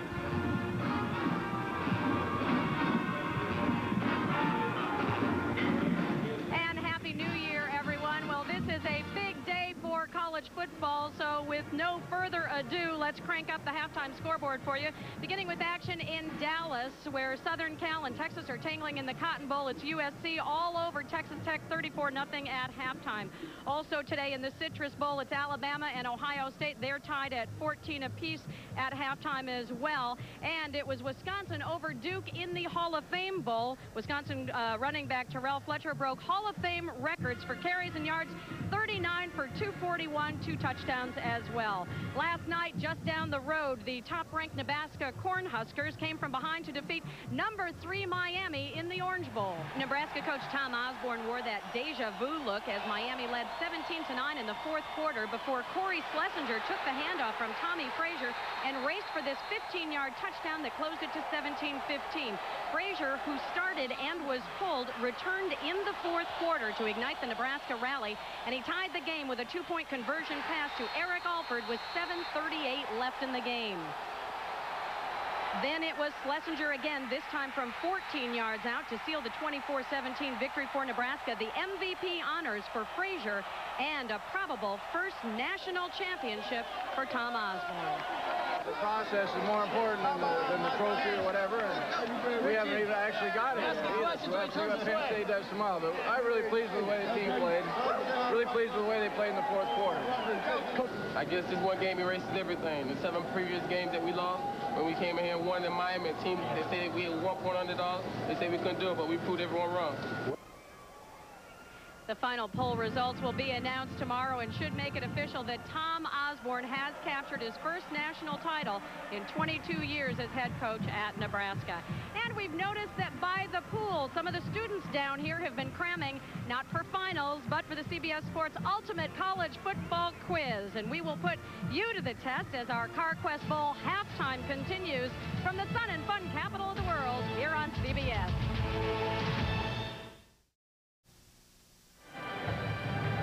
Back at Joe Robbie Stadium, where it's halftime at the Carquest Bowl, the Gamecocks leading the Mountaineers 17-7. And as you listen to the mighty sound of the Southeast, the University of South Carolina marching band, we want to take this opportunity to thank our hosts here at the Carquest Bowl. So you've watched endless hours of college football this weekend, and you think you're pretty well steeped in its history and its lore. Well, we'll be the judges of that. Here now, 14 questions, each worth 1 point. Good luck. ABC, easy as 1, 2, 3. ABC, 1, 2, 3. You and me. All right, boys and girls, take out your paper and pencils. It's time for the CBS Sports Ultimate College Football Quiz. Now remember, class, knowledge is the gateway to success, so don't punt away your opportunity to learn. Let's begin at the beginning. Which 2 schools tackled college football first? Were they the Crimson and the Bulldogs, the Scarlet Knights and the Tigers, Old Eli and Old Nassau, or the Indians and the Cavaliers? If you answered with a pair of Garden State schools, then your pigskin IQ is in full bloom. For the record, the year was 1869, and Rutgers prevailed 6-4 in the opener. Next question, which school has won the most games? Oh, yeah. That was, I'd say Army. You asked me something I really don't know. Alabama or Oklahoma or Texas, something like that. Rings a bell to me. I'm not sure. One of those 3. Every 7-year-old knows it was Yale University. The exact number, I think, is 778 games, and I suggest some of you start doing your homework. Dick, you are correct, but get out of your ivy tower and give these kids the break they deserve. As we swing into Zoology 101, prepare to name the school for each animal. Let's begin with the livestock category, where no one ever wants to butt heads with Bevo. Quickly now, what school is he bullish on? Now let's let you earn your stripes by telling us who wants to be like Mike. Check out this mugga on Ugga. How about this dog? And what's it all about, Ralphie? In what home does this buffalo roam? Okay, class, time to bear down and think. Who's the winningest sideline sage of them all? Amos Alonzo Stagg, Wayne Woodrow Hayes, Eddie Robinson, or Paul Bear Bryant? And here's to you, Mr. Robinson, with 397 wins and counting. No one is in your neighborhood. For our next question, let's welcome Herb Stempel, the Grand Master of Quiz Show contestants. Here we go. In one of the most infamous plays in college football history, name the University of California player who ran the wrong way in the 1929 Rose Bowl. A, Hopalong Cassidy, B, Davy O'Brien, C, Frank Sinkwich, or D, Roy Riegels? It's Roy Riegels, right? That's right, Herb. Congratulations. After all these years, you've still got it. And you got this one on your own. Now try and tackle our mystery guest who's come off the bench to provide an audio clue. In the 1954 Cotton Bowl game, while playing for Rice University, the University of Alabama player by the name of Tommy Lewis came off the bench and tackled me on my way to a 95-yard touchdown run. My name has forever been linked to this famous play. Who am I? Hey, we'll have none of that. Please, do your own work. My name is Dickie Magel with Rice University. Our next category is the silver screen. This former college football player knew what it meant to win the big one. Someday when the team's up against it, breaks are beating the boys. Ask them to go in there with all they've got. Win just one for the kipper. True or false, Ronald Reagan played the title role in the 1940 classic Newt Rockne All-American. False, Ronald Reagan played ailing Irish legend George Gipp. However, there is some question as to whether the real Gipp ever uttered those famous words. Oh, and as for Mr. Reagan, well, he went on to play much greater roles. Okay, here's a chance to really earn some dough. Maybe you can even hot dog it a bit on this next one. Now let's get to the culinary portion of our quiz. How many pizzas are eaten at the University of Michigan home football game? All right, how many? A, 106,701. B, 24,777. C, 15,550. D, 13,803. So you got to take 105,000 and you got to divide that by how many rows in the stadium and discard us on the field. So I'm going to have to go with 50,000. Sorry, Derek. The answer is B. And who was the wise guy who ordered the one with anchovies?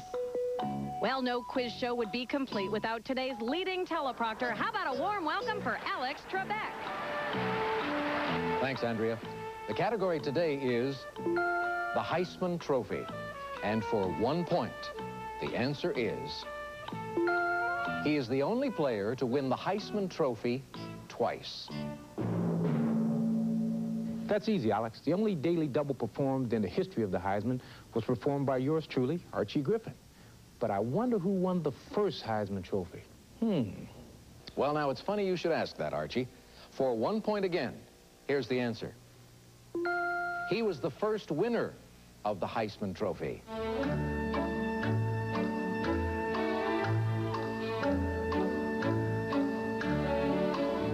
It was me, Jay Berwanger, University of Chicago, 1935. Strike up the band for our last question. What are the lyrics to this song? Any guesses? Cheer, cheer for old Notre Dame. Sorry, Mel, we love your Christmas albums, but that might strike some Irish as fighting words, especially in South Bend, where it's a sacred classic. Cheer, cheer for old Notre Dame. Wake up the echo cheering her name. Send a volley cheer on high. Shake down the thunder from the sky. Disqualification. Notre Dame alumni are not eligible. What though the odds be great or small, old Notre Dame will win overall, while her loyal sons are marching onward to victory. Hey! Stop. Pencils down. If you got all 14 right, you're a national champion. Most of them take the Heisman, but relax. The worst you could be is up there in the broadcast booth. Well, we trust that Vernon, Dan each got at least more than one answer right, and in that case, we will rejoin them in just a couple of minutes as our Carquest Bowl halftime continues live from Joe Robbie Stadium here on CBS.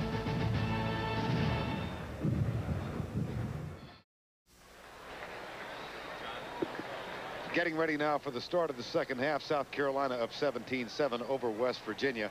Been an interesting first half. South Carolina capitalizing on that first turnover, and they've really controlled things so far. Well, it's been their speed, number one, but also the playbook has worked well for them too. You can't say enough about Tannehill's performance. 17 out of 20 throwing the ball, but it's been on the ground where he has made the biggest difference. That effort to get in the end zone was just super. That Tannehill touchdown was from 4 yards out. It was a 66-yard drive. And of course, it was culminated in the touchdown by Tannehill. He also had a 26-yard run in that drive. Let's bring you back up to date on the scoring summary. The first touchdown came from Tannehill to Foster. That was at the tag end of a turnover, the fumble on the first offensive play of the game. So a 36-yard drive. Then Morton's 47-yard field goal gave South Carolina a 10-0 edge. Robert Walker ran 24 yards untouched to put West Virginia on the board, and then Tannehill got the 4-yard touchdown run, and that's where we stand right now, 17-7.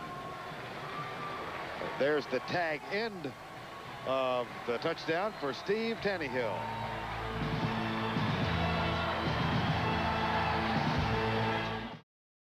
Sports coverage of the Carquest Bowl is sponsored by Carquest. For all your auto parts needs, you'll find it at Carquest.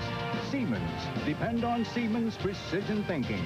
And by Toyota and their full line of quality cars and trucks. Toyota, I love what you do for me. 82 degrees on the beach. And South Carolina leads at 17-7, just a few miles from that spot, as we get set for the second half. Just a few moments ago, Michelle Tafoya had a chance to chat with South Carolina coach Brad Scott. Coach, Vern and Dan were talking about the fake injury to Steve Tannehill when you pulled him from the game. What was the play you were trying to run? Well, unfortunately, we worked on a play, a special play for that situation, and we had some of the wrong personnel in the game. Strange things happen in bowl games. Well, you are 10-0-1 in bowl games as an assistant at Florida State. What does your team have to do in the second half to bring South Carolina its first bowl win ever? Well, we're going to have to play better than we did the first half. Too many mistakes out there. We're going to have to score points. I don't think 17 will win it. I hope our defense can continue to play hard and not give up the big play. All right, thanks, Coach. Best of luck in the second half. Chad Johnston warming up on the sideline. He's going to have to wait a little bit before he gets back on the field as Todd Sauerbrunn kicks off for West Virginia. And it's taken by Brandon Bennett. He's got some room. Good return out to the 36-yard line. Steve Tannehill and Chad Johnston, the two quarterbacks leading their respective clubs today. And we talked about this 17 out of 20, which is awfully good for Tannehill, but he's also you look at his rush yards, he's only got 17 net yards, but he lost a lot on sacks, so he's having a good day. Johnston not doing too poorly, but has yet to get his team rolling with any type of consistent ground attack. Tannehill and the South Carolina Gamecocks go on offense from the 36. And they will open with the backs in the eye, two wide receivers near side of the field. That's Brandon Bennett, number 33. Tackle made by Mike Tafoni, number 3.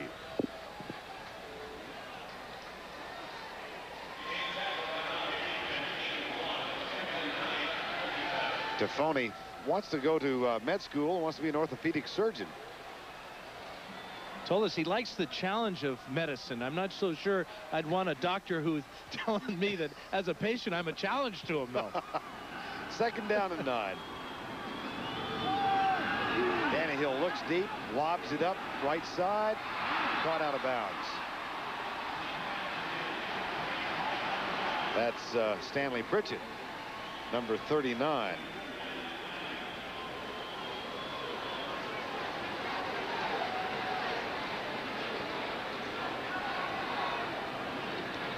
Pritchett had a deep route called that time against Tafoni. Ball was clearly out of bounds. And the reason why is Tannehill's going to take a big shot from Puppy right to the face, and also J.T. Thomas in there. So it looks like the Mountaineers are going to blitz Tannehill the second half. 3rd and 9, South Carolina. Rush 4 this time into the flat. Bennett has it. Tafoni has him. He's down at the 40. It'll be 4th down. That's a real good defensive start for the Mountaineers. They're going to get back into this game. This is exactly what they needed. Limit the Gamecocks to just 3 plays and then make them punt.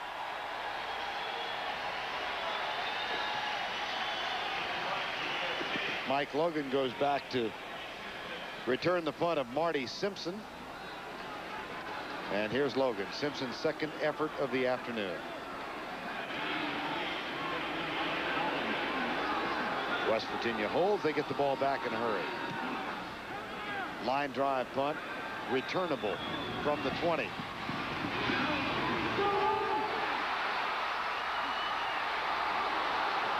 All the way back to the South Carolina 45-yard line. A 40-yard punt, 5 on the return, or 35 on the return. You talk about dodging the bullet, though, Vern. At the end of this run, number 89, Maynard Caldwell, will come from the right side of the screen, punch the ball loose, and Logan heads up, follows the ball down the field, and makes the recovery. Great field position, Vern, for Chad Johnson and the Mountaineers. See if they can capitalize now. They've not had that much difficulty moving the ball today.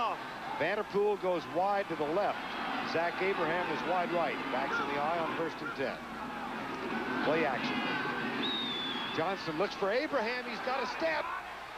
Diving catch at the 2.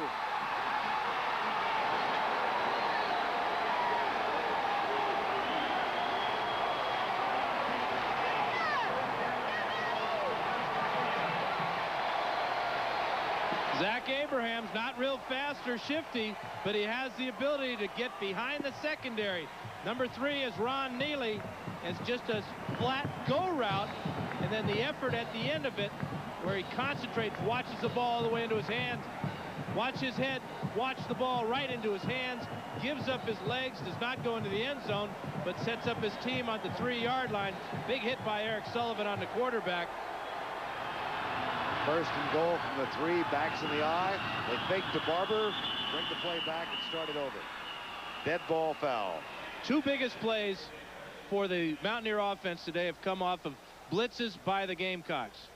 The touchdown run by Walker, and then that long pass to Abraham. Dead ball foul. False start on the offense. 5 yards and repeat 1st down.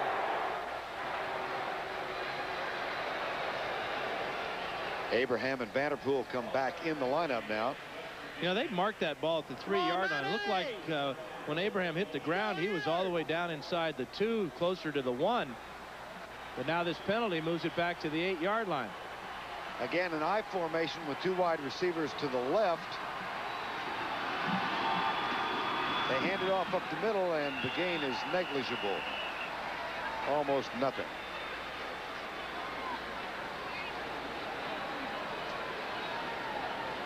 One of the reasons, Vern, they're putting the 2 wide receivers into the same side of the field is the Mountaineers want to control the number 1 tackler for Carolina, and that's Tony Watkins. Watkins has to go over and guard the inside receiver, which happens to be Vanderpool.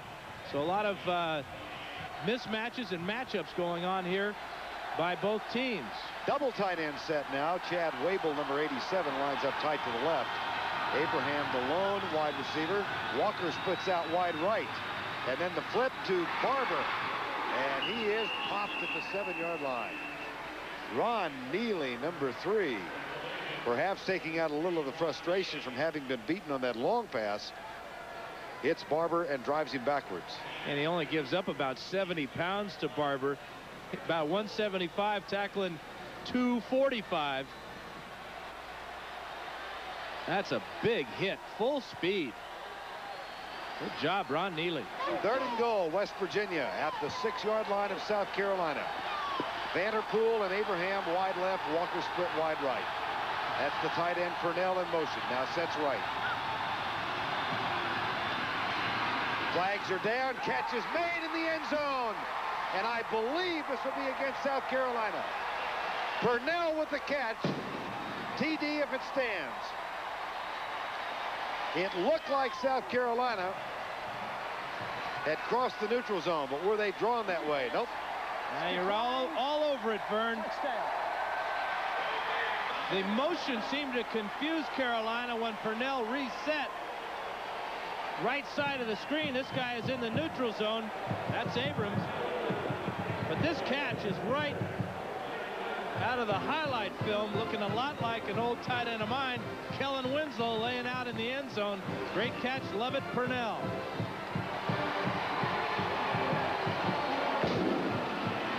And by no small coincidence, if I can say it, Kellen Winslow is on the sideline this afternoon.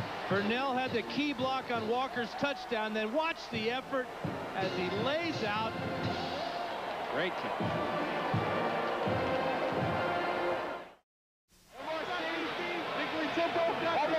Lovett Purnell's terrific catch, that's him on the left, has pulled West Virginia back to within 3.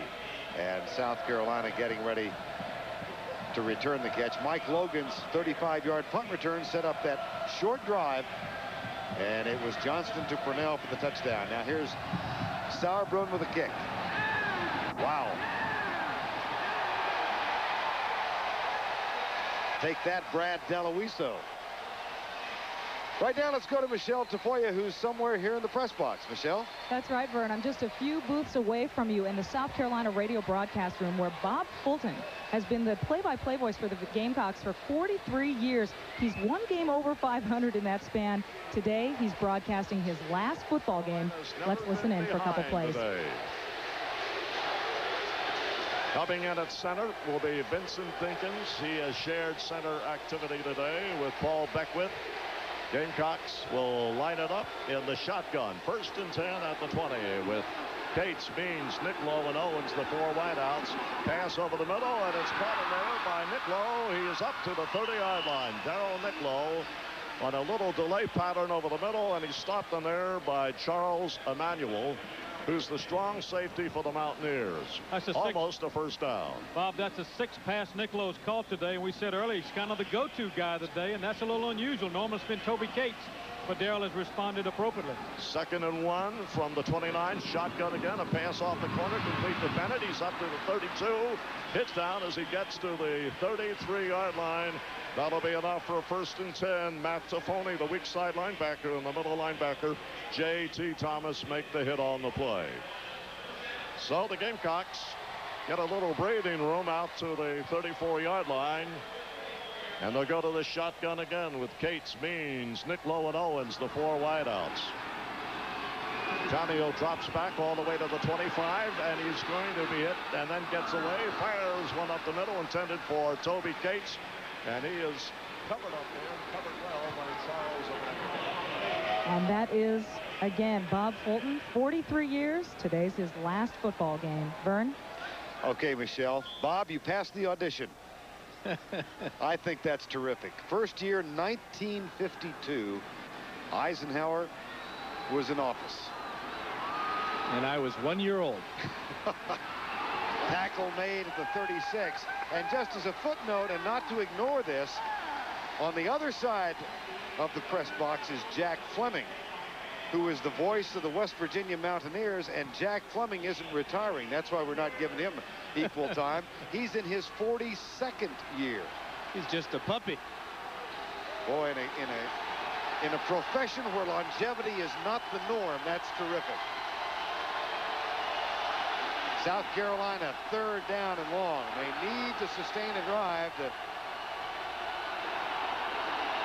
keep equilibrium there. Lobs it down the near side. That'll be out of bounds, and West Virginia's going to get it back. Monty Means, the intended receiver.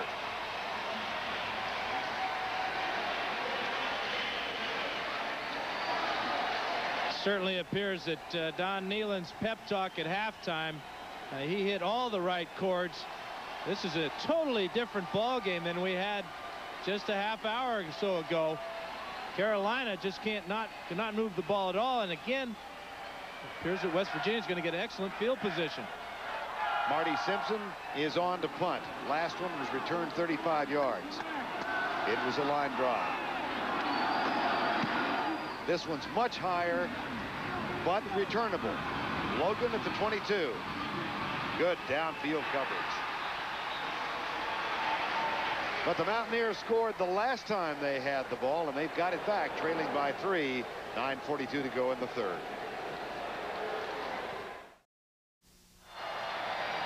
.942 remaining third quarter. West Virginia with a chance to go on top if they can get this drive into the end zone. This game is being dedicated to their late baseball coach.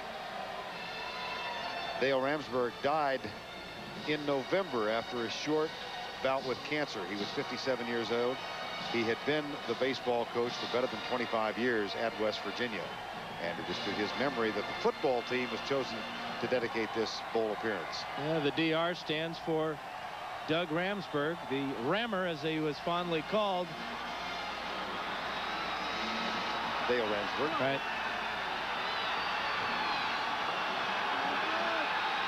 First and 10. Johnston play fake, being chased by Turnip Seed.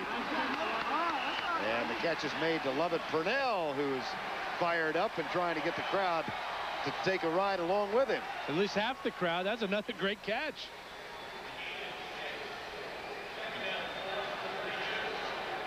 And another good job by Johnston avoiding the sack and getting the ball to his tight end. West Virginia, second down and 4. 17-14. South Carolina leads. Walker out to the 37, close for the first down. Tackle is made by Ben Washington, number 6.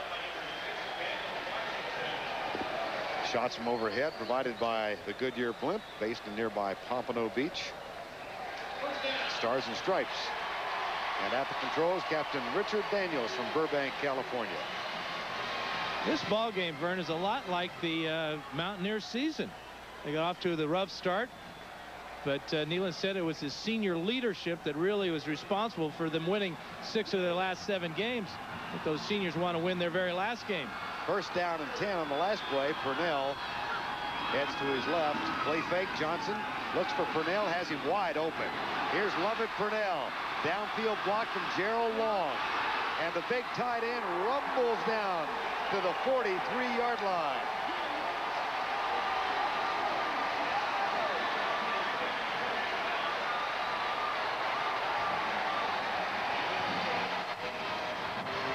He was the Mountaineers' second leading receiver on the year, and he's showcasing all his talents. We've seen him block.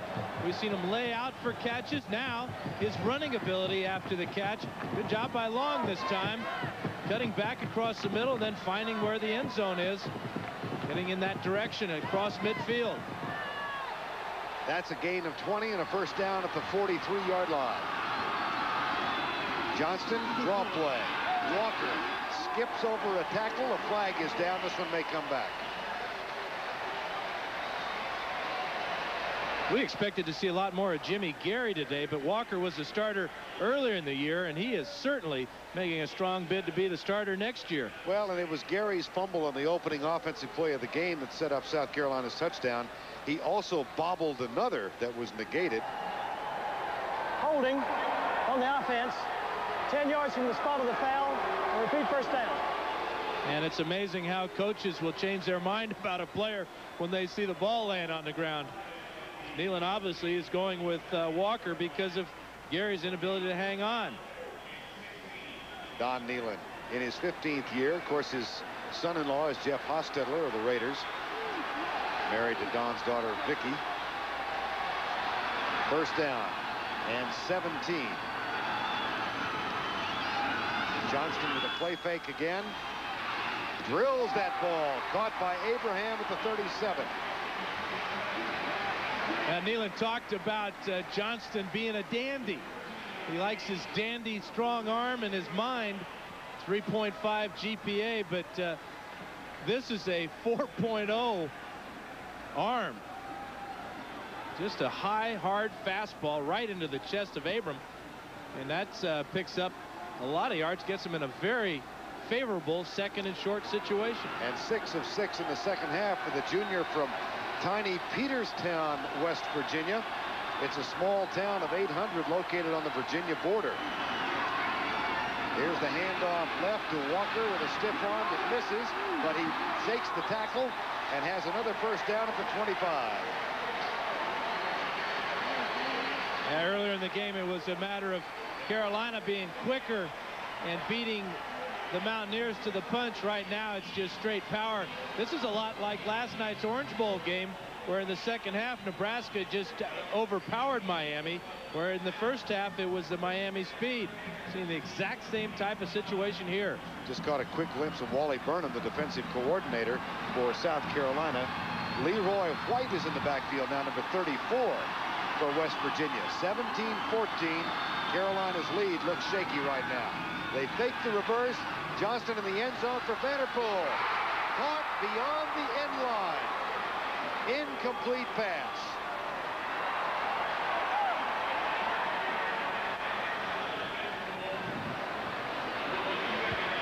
Incomplete pass, but a complete 100% sellout effort. Watch at the end of this as he gets behind the secondary. There's Washington, and he just barely drags that left foot across the back line. That was closer than it appeared at first glance. Gotta love the effort, though, these receivers are putting out for Chad Johnston. 2nd and 10. Gerald Long goes left. Minifield is wide to the right side. The toss to Walker. And a flag comes. At the 17-yard line is where the flag was dropped. They could bring this one back. I'm wondering if they're going to call our friend Gerald Long for holding again on the perimeter. He's out there battling as this play is slow to develop. It's the option to the short side. But Long is out there fighting against the cornerback, and he may get called for holding against Terry Cousin again.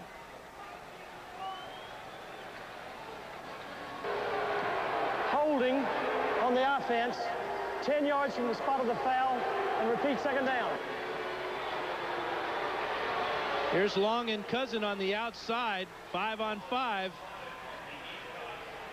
He's blocking. Ah, there he goes. Yep, he reached that for that jersey and pulled it out just a little bit. And that gives West Virginia a 2nd down and 14. Gerald Long comes to the near side. Zach Abraham hurries on. That was the one thing Nealon said about how they struggled earlier in the year in making any type of long runs, because last year and the year before, their wide receivers did a great job of blocking. You can't fault Long's effort. He just has to use better judgment as to when that defensive back starts to pull away from him. Play clock had wound down, so South Carolina will rest as West Virginia calls time. 6:15 remaining in the third. The edge in the third quarter has been to West Virginia, and right now they look at a 2nd down and 14. They have driven 45 yards already in 3:27. They trail, though, by 3. Chad Johnston with 2 wide receivers to the right side, and his back's in the eye. Play action. Rush coming, goes left, incomplete. Vanderpool, the intended receiver. That rush was coming by the Gamecocks' #1 sacker on the year, Stacey Evans. He's been knocking Johnston around all day. A little bit late there, but I think Johnston may have heard him coming. 3rd and 14. It was in the Virginia Tech game that Chad Johnston really earned his spurs and got this job back. Eric Boykin, the transfer from Michigan, had started the preceding 3 games. That's the game, despite a loss, that Don Nealon said turned the season around for this West Virginia bunch. Here's Johnson, tipped, intercepted. Picked off by Ben Washington, number 6. All the way back to the 50, and finally brought down at the 47-yard line. It was tipped by Hank Campbell, number 45, and returned 43 yards. Yeah, Johnson trying to force this one in there, trying to show off his strong arm, but Campbell is all over this one. Here he is right here. Johnson goes back. He's going to try and fire the ball in to his receiver. Good job by Campbell checking out the receiver and then breaking on it. That's trying to go to the tight end, Lovett Purnell. And now Ben Washington is off on a wonderful return, picking up the picket line down the sidelines and getting everything he can out of it. Another Floridian playing for South Carolina. His first interception of the season for the freshman. And here's the handoff left side. And Carolina gets it down to the 43-yard line. There's Ben Washington, the freshman from Tallahassee. Just learning how to shave, obviously. Not a bad time to get your first interception on national TV. Tough time at the mirror this morning. 2nd down and 4. 17-14. Tannehill slips the ball to Stanley Pritchett. Oh, what a momentum switch that might provide for South Carolina, because they were really back on their heels. They really needed that turnover. And yet again, it was West Virginia inside the 30 and unable to score. 5:10 remaining, quarter number 3, 17-14 South Carolina, and they'll check the measurement here. And then you might want to think back to all those chances that West Virginia had of just taking the field goal. Here they are, just down by 3 points. They could be in a position to where either they're ahead or at least tied. But Neyland has no confidence in his field goal kicker today, Brian Bauman. We are at Joe Robbie Stadium, the 1995 Carquest Bowl, featuring West Virginia out of the Big East and South Carolina from the SEC. It was 17-7 at the half. West Virginia fell behind when Tannehill hit Foster with the first score. Morton's 47-yard field goal made it 10-0. And here on 1st down and 10 is the handoff up the middle to Bennett. In the 2nd quarter, West Virginia got a 24-yard run from Robert Walker. That shaved the margin to 3. Tannehill scored from 4 yards out just before halftime to make it 17-7. Then in this quarter, Lovett Purnell with a wonderful 6-yard touchdown catch cut the margin to 17-14. That's where we are. And a 43-yard interception return by Ben Washington has ignited this drive for South Carolina. Toss to Bennett. Breaks a tackle, breaks another, looks for one more and comes left. How about that? Well, Jerry Rice did that once, and it didn't hamper his career. No, what I think happened is he saw that he couldn't outrun Harold Kidd to the corner and was looking to shift into another gear and didn't have it. Watch the blocking here up front. And then all great running backs have a knack for cutting against the grain, but Kidd uses his speed to take the angle.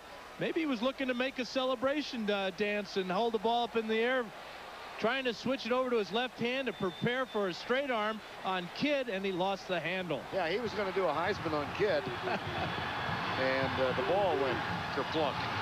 They dive play. Pritchett down to the 1-yard line. Nevertheless, it was a terrific run for Bennett. And it's going to be 2nd down now. And since the turnover, this pass-happy offense has been all on the ground. And look for Pritchett to get the ball here. He's the Gamecocks' leading scorer on the year. He's got 10 touchdowns rushing. These plays are being called up in the press box by Ricky Bussell, the offensive coordinator.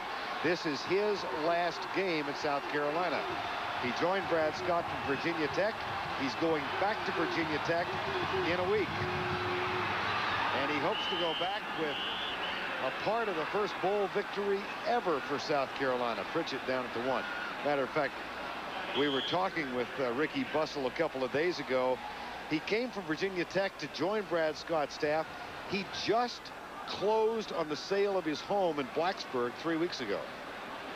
Now he's moving back up there. Don't you love real estate? Yeah, oh yeah. Buy high, sell low. That's what he should have done. Ricky is in there somewhere. There he is, right there. There he is. Ricky Bussell, he and his wife and their son Brad, 7 years of age, heading back to Blacksburg. You notice the Gamecocks go into a full regulation huddle here down on short yardage goal line offense. Get all their big guys in there. 3rd and goal. Left side, Pritchett, touchdown.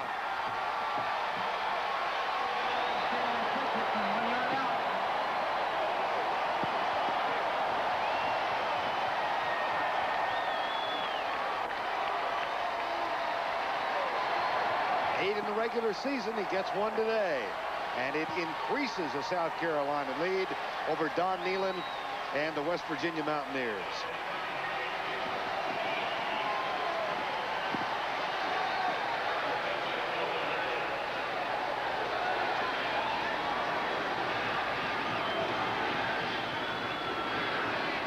Reed Morton,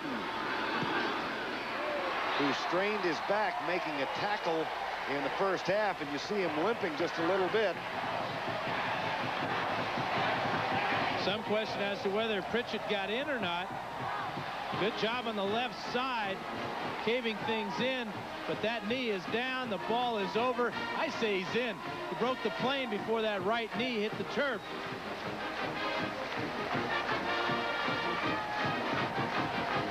Or did he? Yeah, that's the benefit of having the camera right on the goal line, right where these hands are. This official is standing right in front of our cameraman. He saw it as a touchdown. That's all that matters. And it does increase South Carolina's lead to 24-14 with 2:40 remaining in quarter number 3. Stanley Pritchett, 49 yards, 8 plays. And all 8 of those plays were on the ground. So the interception gave Carolina great momentum, but also changed their philosophy, where we're going to have to meet force with force. They kept the ball on the ground. And of course, those turnovers have been the big difference. Mike Logan back to return the kickoff. And 14 points off the turnovers now for South Carolina. West Virginia has had a self-destruct button that they've kept active today.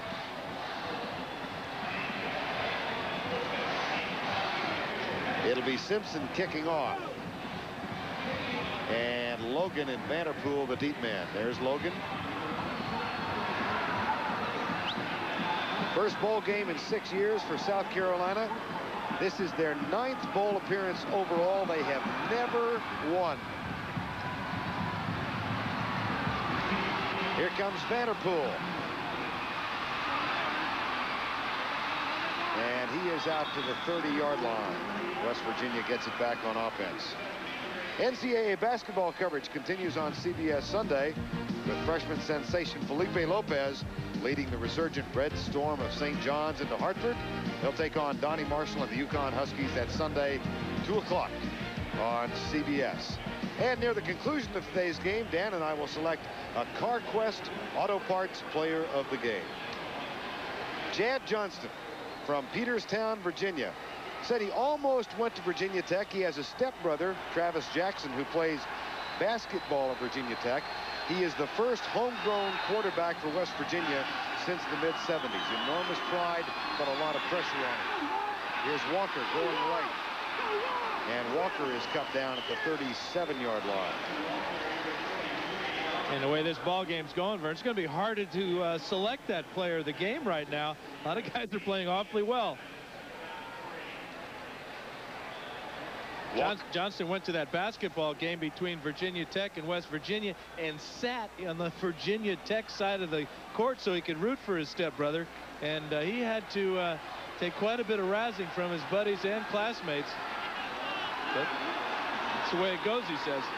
Second down, play action. Oh, good catch by Purnell. Look at him move downfield. He has been a huge factor for West Virginia here in the second half. Ben Washington with the tackle.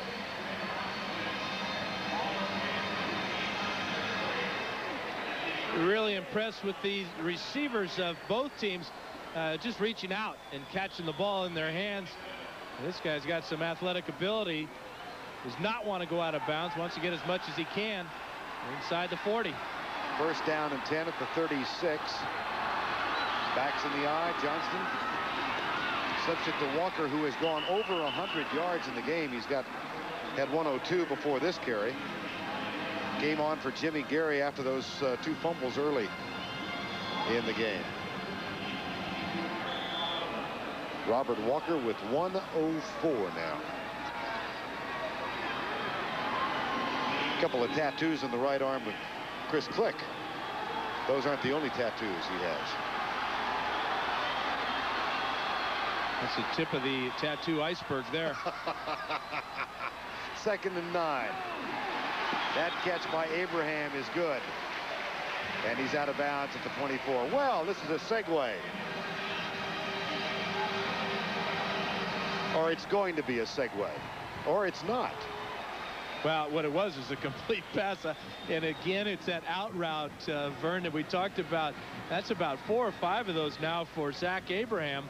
And it's because of the coverage of the Carolina Gamecocks. They want to play 4 across the middle to keep their safeties involved in run support. But what they're doing is they're getting murdered by Johnston and Abraham on the outside. It's Johnston. Walker. Blocked from Vanderpool. Nifty run. 1st and goal, West Virginia at the 7. Talked about the fact that Walker's over 100 yards. He had a big game against Maryland earlier in the year where he got 123. He's making a bid to be player of the game as well. Just a lead play. Good vision to the backside there. And out of bounds all the way inside the 10. And that interception didn't faze the Mountaineers at all. They come right back on offense. And they're overpowering Carolina again. We're in the final 50 seconds of the 3rd quarter. 1st and goal at the 7. 24-14, South Carolina leads. Play action. Look for Abraham, settle for Purnell. Touchdown, West Virginia.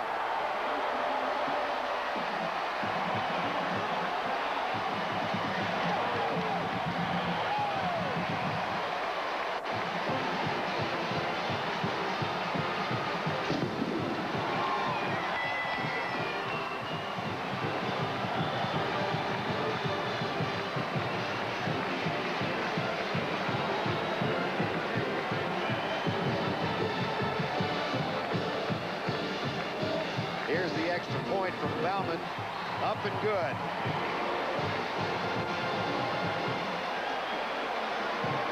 Well, when you run the ball well, as the Mountaineers are doing, Walker's having a lot of success. They're going to fake the ball over here on the bootleg. Johnston comes out, and watch the effort again by Purnell. Knows exactly where the goal line is. Question is, does he break the plane? Not so sure about that. But it doesn't really matter. We've got this kind of evens the score.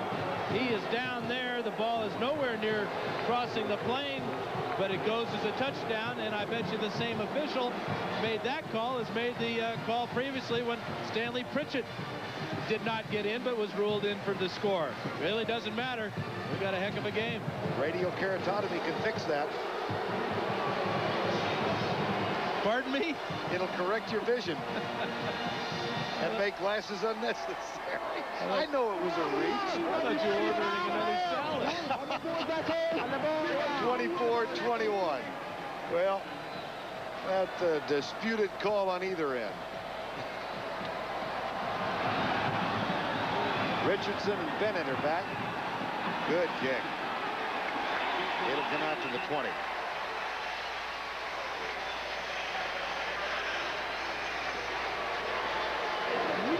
Lovett Purnell, 2 touchdowns.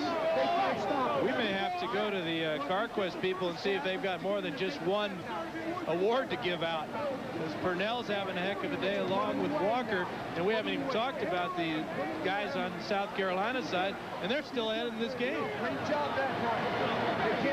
7 plays, 70 yards, 156.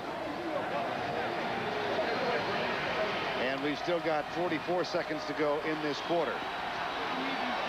Steve Tannehill, South Carolina.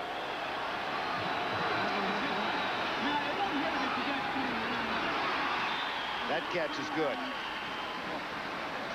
Daryl Nicklow, number 11.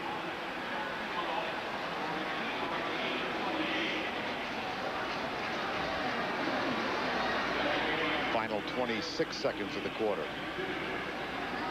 Yeah, one thing we haven't seen a lot out of Carolina in the second half is the shotgun formation with the 4 wide receivers. And Tannehill took the ball from center that time, and appears that's where he's going to receive this snap. 2nd down and 2. Probably the final play of the quarter. And they run the dive play. Get some running room out to the 35-yard line.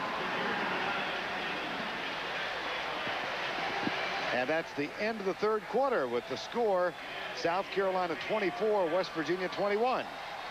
CBS Sports coverage of the 1995 Carquest Bowl will continue after this message and a word from your local station. Back at Joe Robbie Stadium, start of the fourth quarter, South Carolina hangs on to a 24-21 lead. Vern Lundquist, Dan Fouts, Michelle Tafoya, and Andrea Joyce with you here. Don Nealon and the West Virginia Mountaineers hoping for a defensive stand against Brad Scott and the South Carolina Gamecocks. Carolina has a first down and 10. Tannehill pumps and goes deep, and that one could be picked off by Beasley, but it's over his head, intended for Corey Bridges. Aaron Beasley with 10 regular season interceptions this year. #1 in the nation, and you don't get beat on the old out and up when you're the leader in the nation.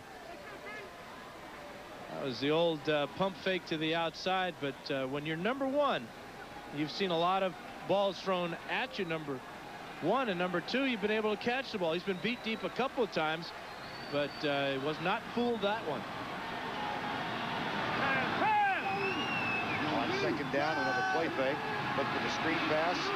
Tannehill, boy, he has to hurry. Got rid of it. Bennett tackled and dropped at the 38-yard line by J.T. Thomas. And I guarantee you there was a couple of South Carolinians that were downfield before that pass was complete, and the referees just totally overlooked it. That was a slow, rather slow developing screen pass, and those offensive linemen, they trickled downfield. They got away with it. 3rd and 6. 24-21. Not a lot of yardage, but pretty high percentage for Steve Tannehill at 23 of 30. 3rd down, 6.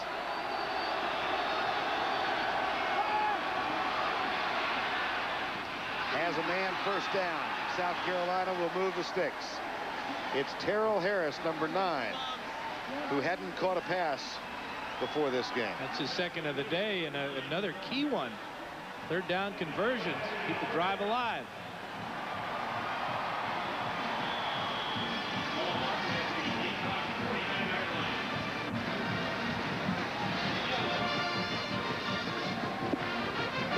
.50 remaining.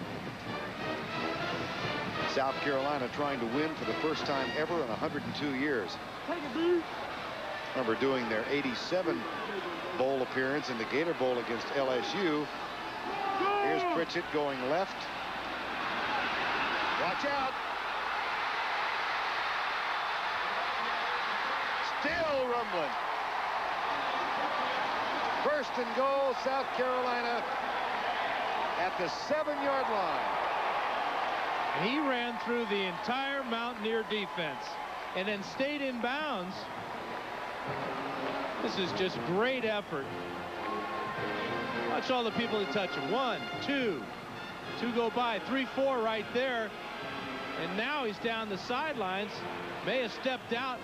Yeah, the officials will bring him all the way back to the 25-yard line. So they were all over this one. Watch his left foot. Step out of bounds right about there. So Charles Emmanuel with the push. Officially a gain of 26 to the 25-yard line. Tannehill into the end zone deep. And it was overthrown. And a little extracurricular shove at the end of the play.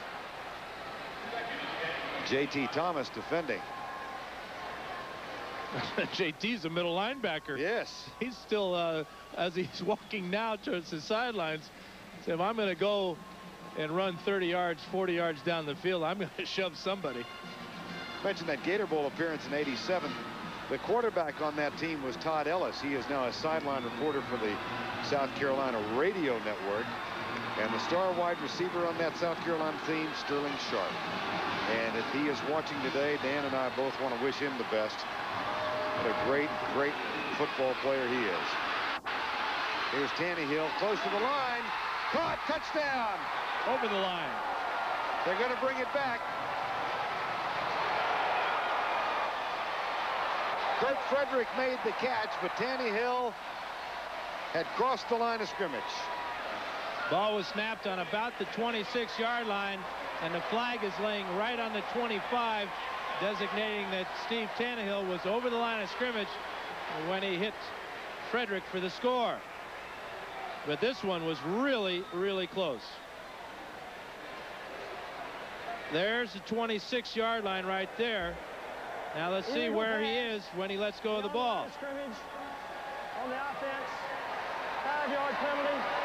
Loss of down. Oh, I don't know. It looked like he got rid of the ball before he got to the 25.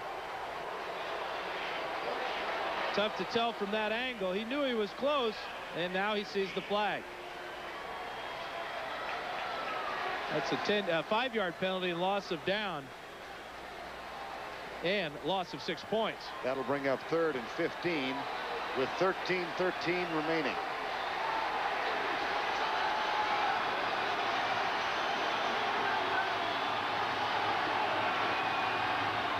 Shovel pass. Pritchett. 1st and goal at the 5. A gain of 25.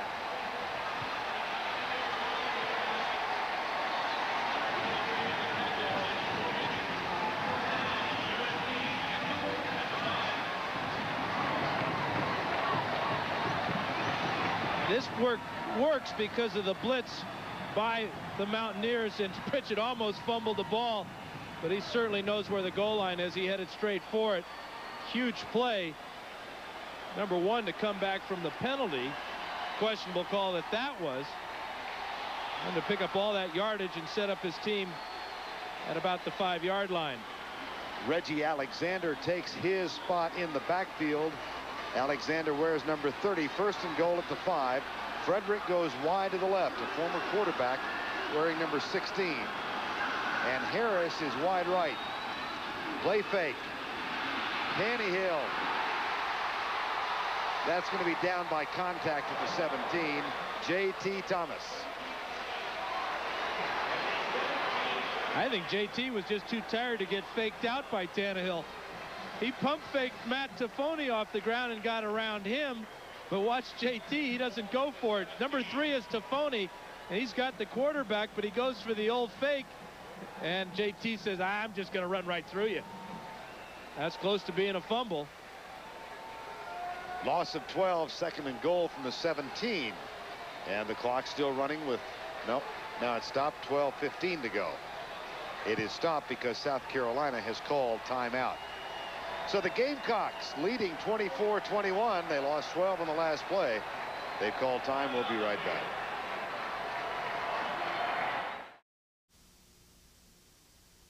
CBS Sports coverage of the Carquest Bowl is sponsored by Carquest. For all your auto parts needs, you'll find it at Carquest. Edge Shade Gel. Ultimate closeness, ultimate comfort. That's the Edge. And by the new Greater Fort Lauderdale. You'll love what we've done with the place.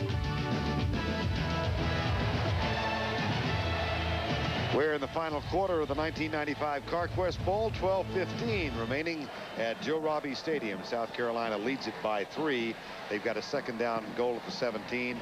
Had a touchdown negated because it was ruled that Steve Tannehill had crossed the line of scrimmage when he found Kirk Frederick for a score.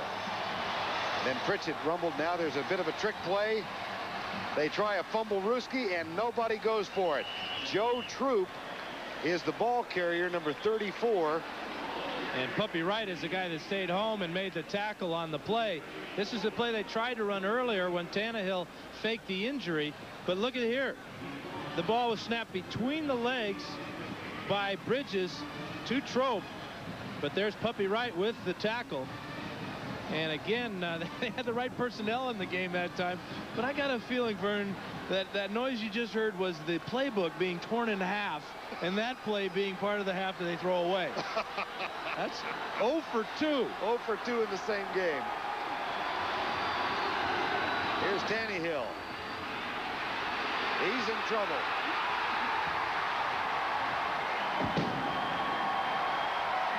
Barry Hawkins, number 99. And that may have pushed him out of field goal range. which is the most important thing. Trying to set up the screen off the sprint out to the weak side. Tannehill's going to come this way and then want to throw the ball back here, but watch all the Mountaineers come out and take this screen away from him. They just have done their homework. 2 guys on the screen, and now Tannehill is faced with 4 Mountaineers. Brings up a real long field goal try. It'll be 47 yards, and it'll be Simpson because Reed Morton strained his back on hitting a 47-yarder earlier. It's blocked.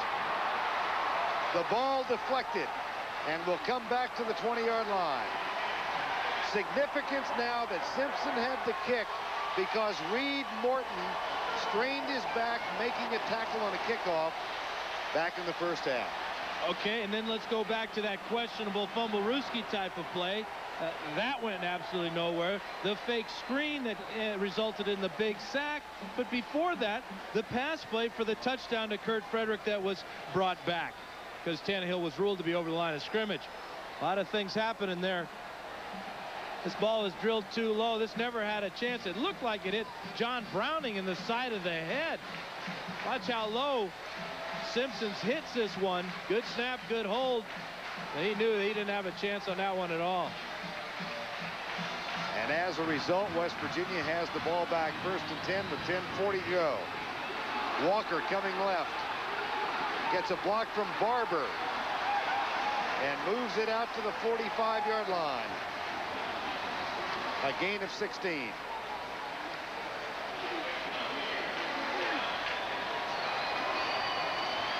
This game has had just huge momentum swings because of turnovers. And you almost have to consider a blocked field goal a turnover because it results in about the same thing. First down at the 46. Burnell, who's got 2 touchdowns in this half, in motion. And they slip it up the middle. Gain of maybe a half yard. All right, now let's go and check in with Michelle Tafoya. Well, guys, I am sitting with Cindy Harper, who is the fiance of Chris Click, who is majoring in art education, minoring in python maintenance. Talk about this python that needs to be fed a 10-pound rabbit every Sunday. Who fed it yesterday? Oh, my gosh. We could not find anybody that would feed it. I mean, we're going to wait till Chris gets back to feed it. And what about these tattoos? There's one on the arm. You said it was a demon of some sort? It's a demon ripping out of his skin. And then a Grim Reaper on his skull. Yep, on the side of his head. And how did you tell your parents you were going to marry this guy? Well, what happened was Chris met my parents, and whenever they met him, my parents are like really conservative, and they were like, oh my gosh. And they loved him, though. I mean, he was, you know, he's shy, he's real nice and real polite, and they loved him. They may love him more after today. Back to you, Vern. Okay, Michelle, how'd you like to go home to take on a hungry python? He may be meeting the real Grim Reaper. You never want to go home to a hungry python. Art major. Better be on the first plane home. He's a day late from that rabbit. Chris Click. Meanwhile, the tackle for loss by Chris Rump. And it's 3rd down for West Virginia right now. Play action, Johnston in trouble. Shakes the tackle, can't shake the next one. Aubrey Brooks, number 43. And Stacey Evans, number 93. I've never quite understood why an offense would run a play action pass on 3rd and 15. Who are you going to fool? They know you got to throw the ball. This is just wasted time and effort. It also keeps the quarterback's eyes from looking down at the defense. And as you can tell, the Carolina Gamecocks were all over it. Sauerbrunn is on to punt. Got a 90-yarder, as we said, in game 1. Oh, boy. That bounced into the end zone, comes back, and will be touched at the 1, but it is definitely a touchback. Todd Sauerbrunn. My, that went way up there. There was a movie called Son of Flubber. I think this ball's got a little helium in it.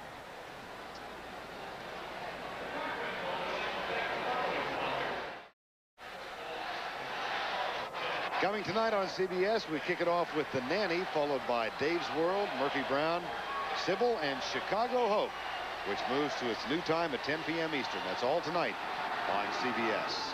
Tannehill hands it off. And Bennett moves it out to the 33-yard line.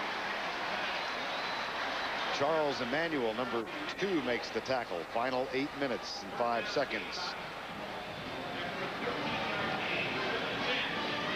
Bennett seeing everybody else running wild. Pritchett for his ball club and Walker for the Mountaineers, and this is his best run of the day. Picks up a first down. Gain of 13, first down at the 33. Clock at 7:49 and running now. Backs in the eye. Bennett again has Pritchett leading the way. And another nice run out to the 41-yard line. Interesting, in talking to both coaches, they felt that they could wear the other team down because of the conditioning wouldn't be the same as a regular season. These players have had a month and a half off, but it appears that both defenses are wearing out. They're being run on by the opposing offense, and right now it's going to be the team with the ball last that's going to win this game. 2nd and 2. 7:09 remaining. South Carolina 24, West Virginia 21. They slip it on the dive play, left tackle. Well, we've talked a lot about the 102-year history of bowl games in which they've not won. It began with the 46 Gator Bowl. There really hasn't been 102 years. No, I didn't. It's more like 48 there, and a lot of Gator Bowl losses in a lot of high-scoring games. They've given up a lot of points in that time. The defense for Brad Scott today has done a great job of coming up with key turnovers. See, his part of his support staff on the sidelines are his 2 sons, Jeff and John. During that last time out, John, who's 11 years old, is a water boy, and he was out not giving water to the Gamecocks. He was giving water to the officials. Now, that is good coaching. When your dad's the coach, you're looking for your first one. It's time to slip some to the officiating crew. There are the 2 boys, Jeff and John.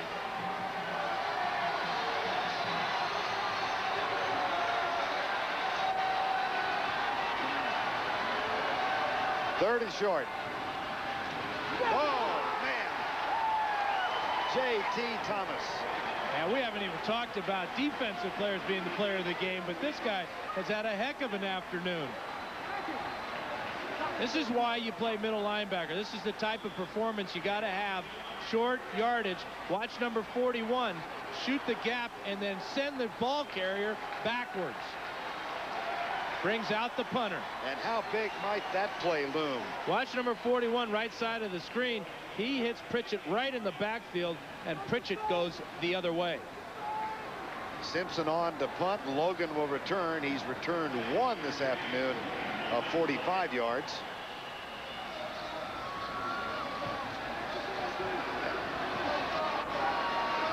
And now we're going to see what the delay is here. Delay. 5 yards. That's what the delay was. You'd almost expect Carolina to come up with some fake off of the punt formation, but they've had such bad luck with their 2 previous trick plays. He's sure Simpson's going to kick this one away. So West Virginia is going to get the ball back with about 5.5 minutes remaining in the game. And they trail by 3, 24-21.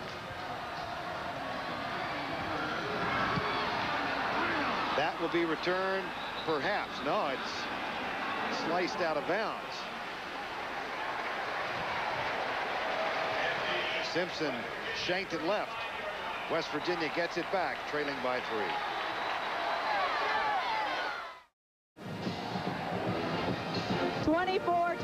South Carolina leads it. I'm standing by with George Rogers, South Carolina alum and 1980 Heisman winner.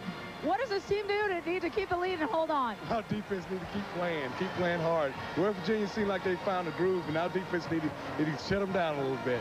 You were with the Redskins in '87 when they won the Super Bowl. What would it mean to this program to win a bowl? Oh, real big. Brad is his first year, and he does such a great job. And it'd be a shame if we didn't win this game for him. Thanks a lot, George. Vern, let's go back to you. All right, Michelle, we've got 5:24 remaining in the ball game, and West Virginia has a first down at its own 35-yard line. 24-21. Johnston with a play fake. Fires left side, and Abraham was all by himself and did not realize that Corey Bell had slipped down.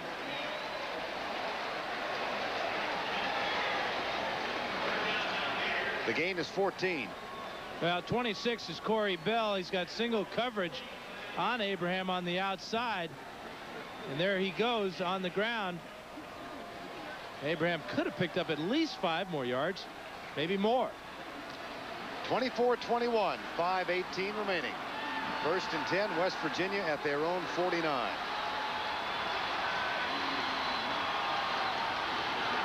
Option play, fumble.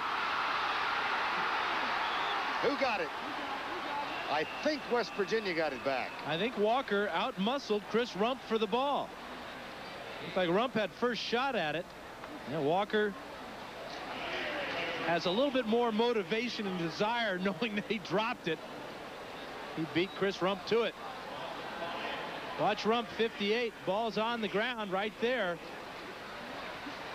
And that's just real strong desire and strength by Robert Walker to get it back. 3-yard, 4-yard loss, though. 2nd down and 15. Walker now with 132 yards in the game. And touchdown. Draw play. Barber slips a tackle and puts that 240 pounds going straight ahead. Gain of 8. Wisconsin won earlier today. Alabama and Ohio State have been having a heck of a tussle all afternoon. USC and Texas Tech. Whoa. In the Cotton Bowl. The other USC. Yes. And the Fighting Ducks play this afternoon against Penn State. That's right. 4 minutes to go. Johnston looks right. Incomplete. One hopper across the middle. It'll be 4th down. West Virginia has a decision to make now. Big time decision too, Vern. If you go on past decisions by Don Nehlen, you're going to say they're going to go for it, especially with just under 4 minutes to go. But if they don't make it, this gives Carolina wonderful field position with a chance to run the clock out. Both teams have only 2 timeouts remaining, and the Mountaineers are going to go for it.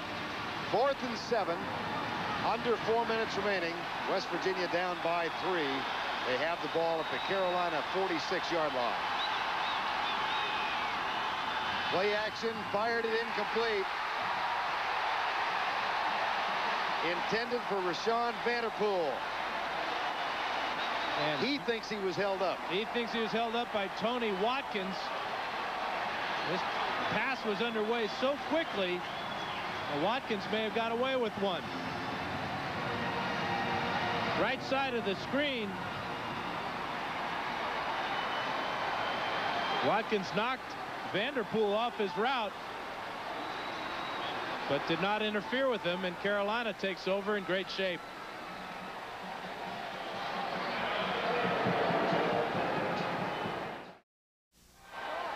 Here's Tony Watkins right here. Let's see if Vanderpool has a complaint as he tries to get inside the defensive back here. And I think that's just good defensive coverage there, as Vanderpool went on his way and did not come to the inside. Johnston perhaps was a little bit too quick delivering that ball. Pass incomplete. There's Rashawn Vanderpool, and South Carolina, in quest of its first bowl victory ever, will try and hold on for the final 3:52. And it's going to be real tough for them to hold on running the ball against this Mountaineer defense, because they're going to be jamming the line of scrimmage with 8 men up, maybe 9 men up, as they did that time, and held Bennett, actually caused him to lose a couple yards. 2nd down and 11. You see, the plays are now being called by Brad Scott on the sidelines, who said to us the other day that if there's 60 plays in the game, 20 of them I'll call, and all the crazy ones that you'll see, you guarantee I call them, so we can blame them for those 2 trick plays that didn't work. 2nd and 11. Tannehill play fake. Nobody open. Good defensive coverage, and somehow he gets rid of the football Puppy Wright was all over Tannehill, and it goes as an incomplete pass. Here's Puppy number 4 right here, but it's good pressure again.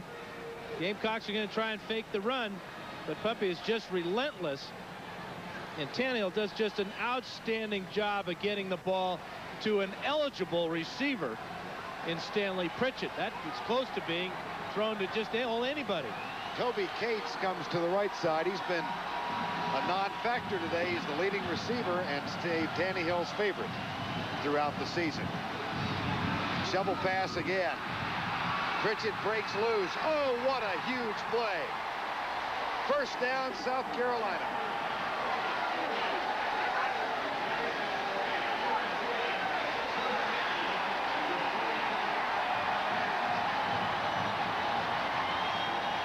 Pick up about 13 yards on this play, but it doesn't go where it's designed. Watch Pritchett cut it all the way back to the weak side. Mountaineers are guilty of over pursuing there, but you can't blame them. That's what they have to do to get the ball back. Great play by Stanley Pritchett. First down and 10, South Carolina. We're at the 2:40 mark.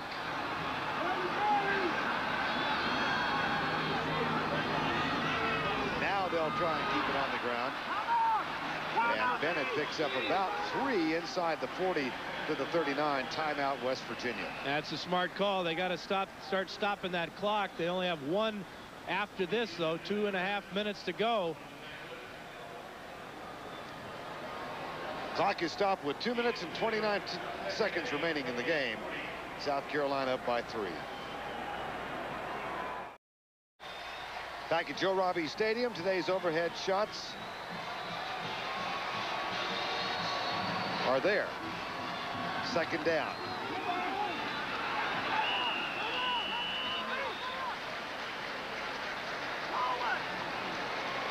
There's the Goodyear blimp providing our overhead shots today. And at the controls, Captain Richard Daniels from Burbank, California. And a player is down for West Virginia. That stops the clock with 2:21 remaining. I believe it's Canute Curtis, the rush linebacker for the Mountaineers.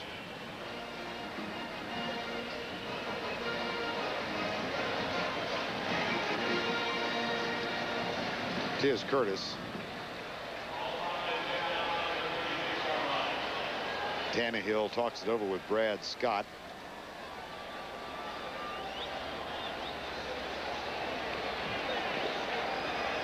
See if we can check out this injury. Here is Curtis, number 42. This might be a lot of times when they all get in the pile. There's a lot of heavy weight in there, a lot of bodies flying around. It looked like he got his ankle twisted. He reached right now for his right ankle.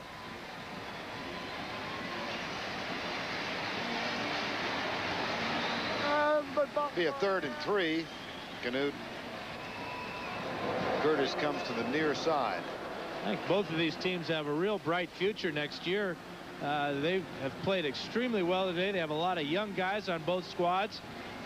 They're in the bowl picture. Carolina back in the bowl picture for the first time in a long time. Looks like they're going to get that monkey off their back at 0 for 8. You had to figure that the percentages were in their favor. They've gone out and earned this one, though. They're 2:21 away. West Virginia can stop it one more time. 3rd and 4. Draw play. Reaches for it. Did he get enough? Because if he got the first down, that should just about wrap it up. Yeah, the referees moved the ball back a couple of inches, so he probably come up just short.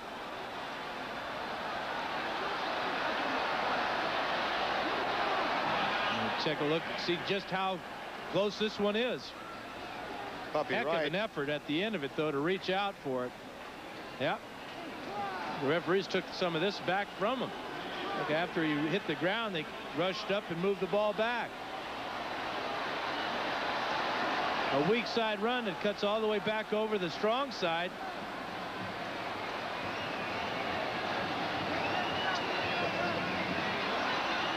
Now 4th down.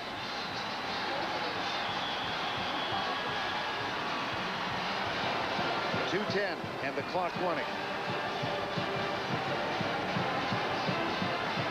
4th and inches, and they'll take as much off the clock as they possibly can.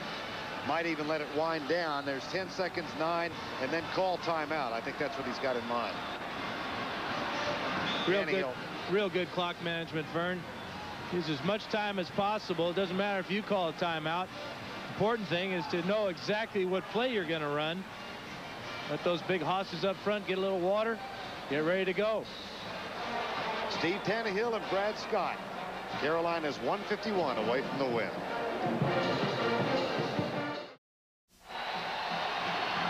Fourth and inches now for South Carolina.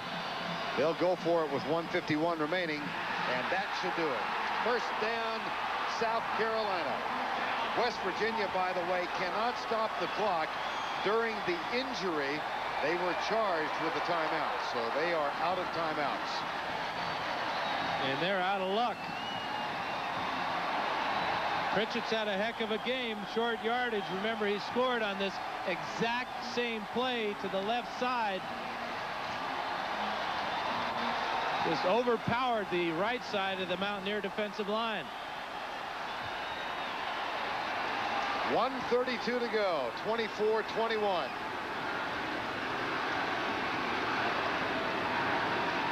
Right side. Stanley Pritchett fumbles the ball into the end zone. Still loose. Who wants it? Out of bounds. Touchback. And a guy that saved the touchdown or the touchback, Boomer Foster, knocked the ball away from West Virginia. We'll see how the referees are going to call this one. That was wild. That's a touchback. It should be West Virginia's ball. The offense fumbled on the 2-yard line through the end zone. The defense of West Virginia is entitled to the ball at the spot of the fumble. First down. Not a touchback then. And he's going to come over and explain it to Don Nealon. This is a great play by Pritchett. Zealy appears to be on his way into the end zone. But Aaron Beasley comes and pops the ball loose. What a great play by Beasley. The right hand rip, but now J.T. Thomas can't get it. Frederick can't get it. Canute Curtis reached down to pick it up and was popped out of his hands by Boomer Foster. Now West Virginia takes over on the 3. I don't get it. Well, last night we saw Miami kick the ball out of the end zone, and it wound up first and goal at the 4. That was nearly a touchback. That was the most amazing play all day. How could Johnston keep big Stacey Evans from sacking him for a safety? What an effort. Final 54 seconds. Goofy ending, huh? Been a goofy game. Here's Johnston. Right side, incomplete. 43 seconds to go. Well, we got a flag in the end zone. It might be roughing the passer.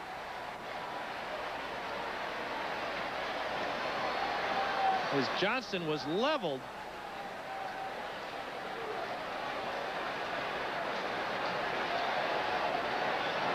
Robin Moore threw the flag. Yep, he did. You know, he came out of that counting players. It appeared that he thought that maybe West Virginia had 12 men on the field. Come on, John! Come on, baby. We've had this clarified from our liaison official on the sideline that a forward fumble is spotted from the point of the fumble. Thus, no touchback. Incomplete. It'll be 4th down. And this young man's just taking a real walloping now. This is where you really mature in a hurry as a quarterback, is your ability to stand deep in your own end zone, get 99 yards to go for a winning touchdown, and you got to throw the ball, and then you get knocked out of the entire playing field. Been an impressive afternoon for both quarterbacks and for both teams. 4th down and 12.